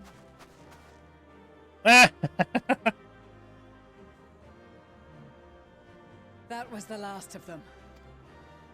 The day is ours, thanks to your timely arrival. What of the supply caravan? It's all good.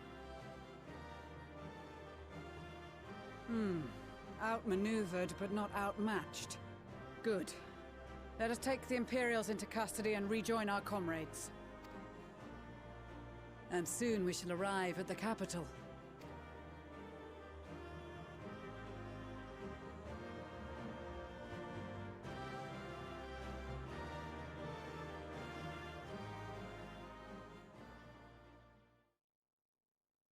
So cold and unforgiving. Thus spoke Emperor Solus as he gazed upon his barren domain.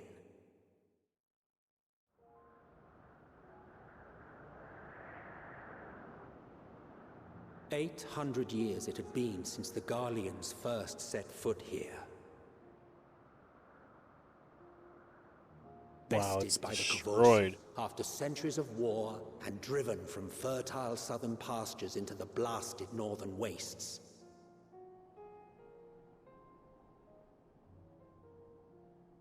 In that garden of desolation, they clung to one another for warmth, freezing, hungry, desperate, hated.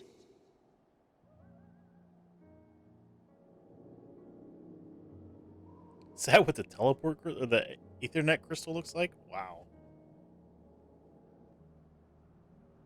The chosen forsaken.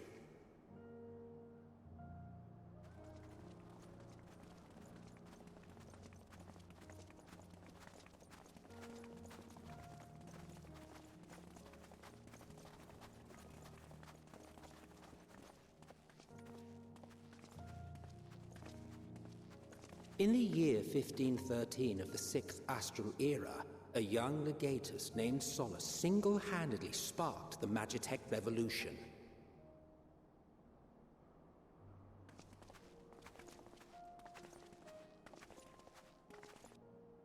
How did he conceive the machina that feed on ceruleum? I have a feeling that rebuild Garlemald eventually is going to be basically like the rebuilding of Ishgard that we had to do. He so quickly ascended through the ranks. That they're going to let us rebuild Garlemald eventually in this expansion. Like so many others, those who knew the truth are gone. Or future expansions, maybe. Taking in the capital with his eyes for the first time, I recall thinking to myself, far colder on the earth than in the heavens. Yes, far colder indeed. Bitterly so.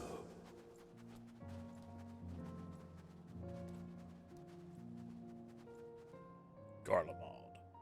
Finally, after 8 years, we have made it to Garlemald.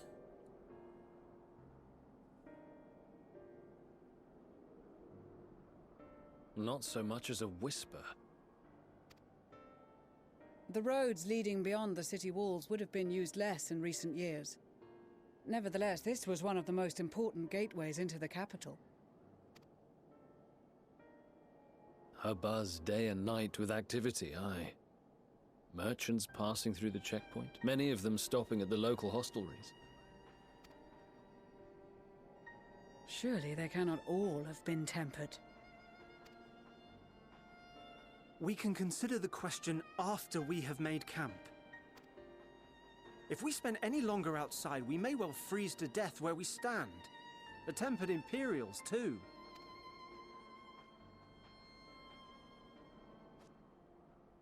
This will be our temporary base of operations. Secure shelter for ourselves and the injured, and dispatch scouts to survey the surrounding area.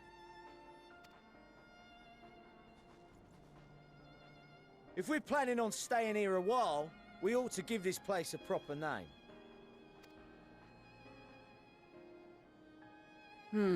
Well, the constant sound of ice cracking underfoot makes me think of broken glass. An apt name, perhaps. But enough of this. To work, everyone! Broken glass. Camp Broken Glass.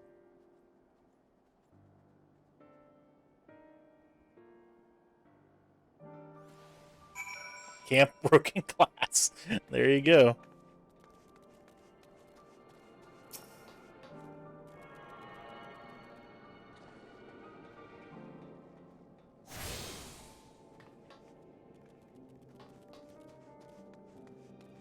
We are in Garlemald.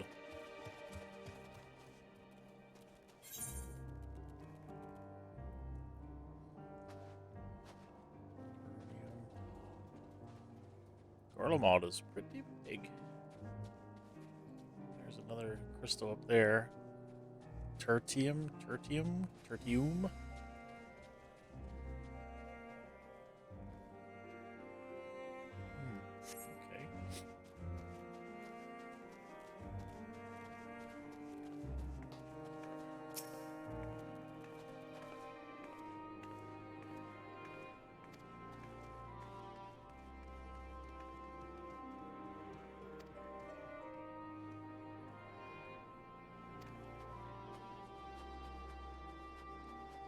Gemstone Trader, Mender, Junkmonger. Let's see if they sell the new tier of Battlecraft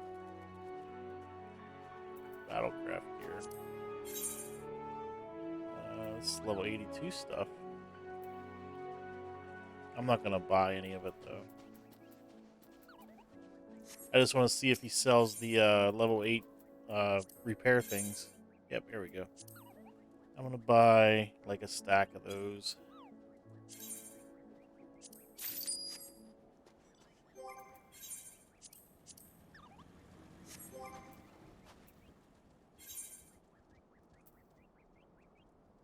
Then we can repair our stuff.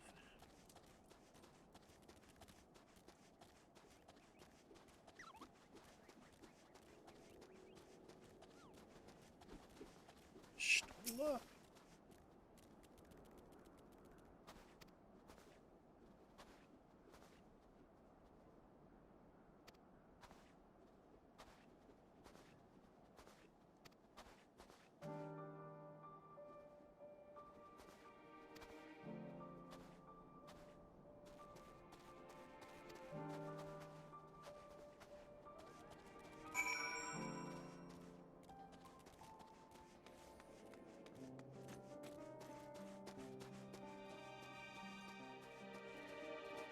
This is a rather depressing place, though. It reminds me, like, look-wise, kind of like the Prometheans from Final Fantasy XI, in a way.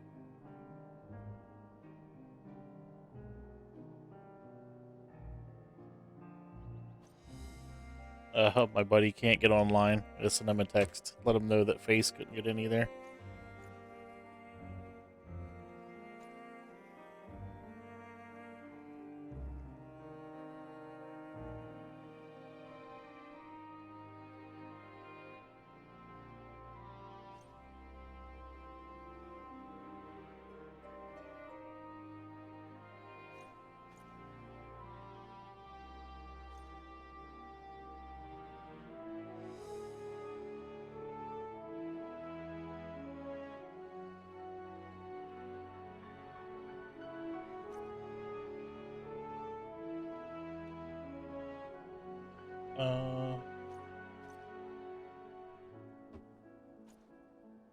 What was I gonna do? I don't remember what I was gonna do. I had something in mind. It's like, oh, I should do that when I get done doing this text, and now I don't remember what it was.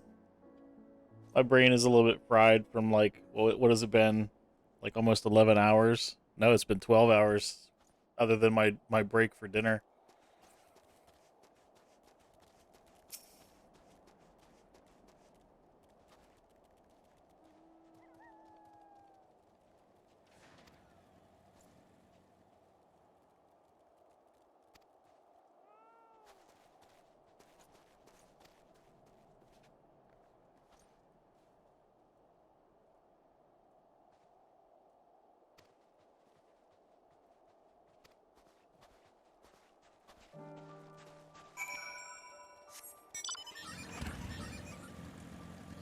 See how many people are online. 116. We must have had people log out and then not be able to get back on. Let's see if we had any more on vacation people come on. Just in case, so I can promote them back up.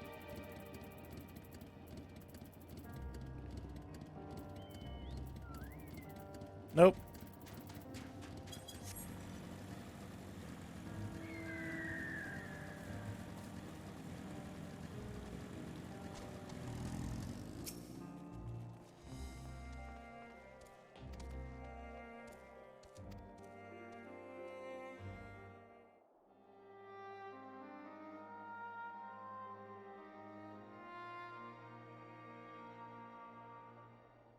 Our present situation is as follows. They are having much, it seems to me anyway, that they're having a much higher percentage of the cutscenes being voiced than normal. Efforts to aid the people of Garlemald have begun in earnest. Moreover, having entered into the capital, the Imperial Palace is within our reach. But before we proceed further, we must learn what has befallen this city. For therein lies the key to understanding and combating the Telophoroid's designs.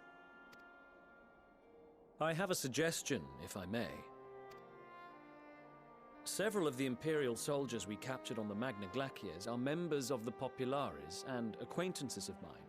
Once we have cured them of their tempering, they should be able to give a reliable account of the events leading to the capital's downfall. A promising idea. I will assist the healers and their ministrations. Of course, I will require a proxy of my own, assuming you can spare one. Would you like a hand? No, I am sure we will manage. Better that you take my place in the field. The noxious ether of this place disagrees with me, and as I shall need to draw on my own for the treatment, 'twill be prudent for me to remain within the camp. This talk of curing the tempered is all well and good, but I reckon the cold is a more pressing concern. All the houses round here are fitted with ceruleum heaters that could keep us warm and toasty. Problem is, the machines seem to have given up the ghost, and if we keep sitting around, freezing our asses off, we'll be next. My smiths reckon that with the right parts, they can have them working again, but it won't be easy. Understood. The machinists will assist them in the repairs.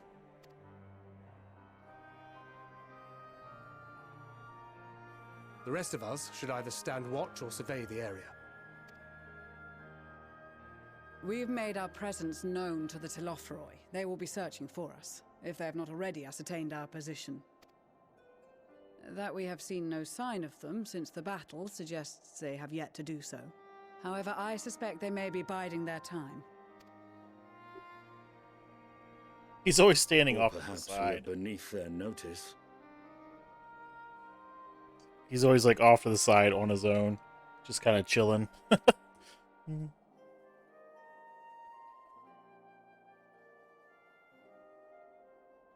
any event, we'll find no answers standing around here. Urianger, Estinian and myself have visited Garlemald recently, so we'll lead the reconnaissance efforts. Perhaps bolstered by a few Bosnian and Dalmatian scouts from my previous excursion for good measure.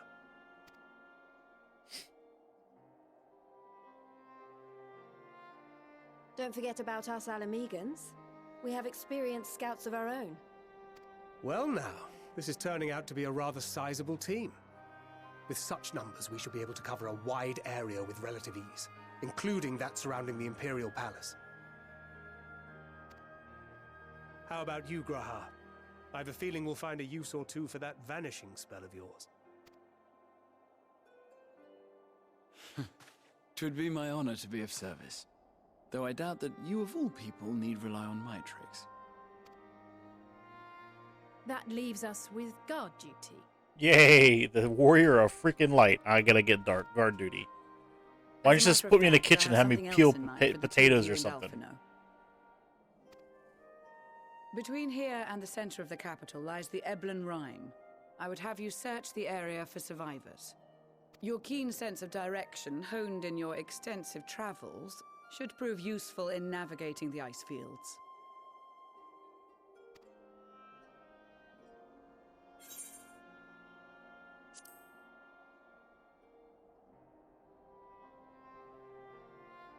I have faith that you will, and look forward to greeting you on your safe return. You all have your duties. Let us make haste. May the Fury bless and keep you.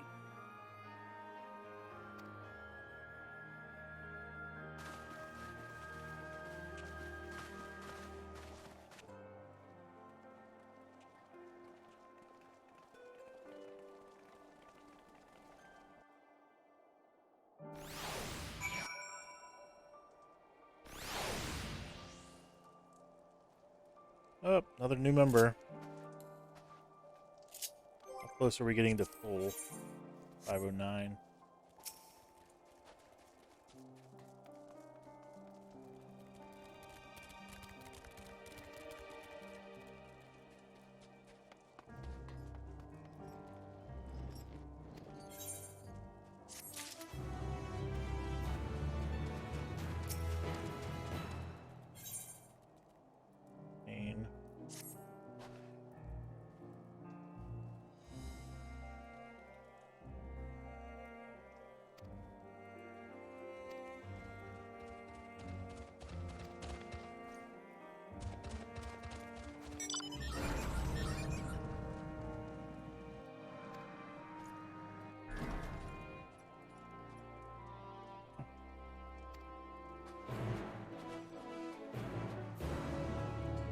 Alright, I am probably going to stop the stream here. I need to take a break for a little while. Just maybe get some food, take a break. I should be back streaming sometime tomorrow, maybe tomorrow afternoon, tomorrow evening. But yeah, follow the channel and turn on the notifications to find out when I go live. Like I said, it should be probably tomorrow evening. But thanks for joining me today for playing through the first day of early access for Endwalker. Story is so good so far. So let's see what happens next. I'm not gonna stop playing, of course. I'm just gonna take a break, and I'm gonna keep playing, but I'm gonna stop the stream there. So I don't know how far ahead I'll get before I stream tomorrow night. We'll find out. But thanks you guys for joining me today, and I'll catch you in the next stream. Have a good night.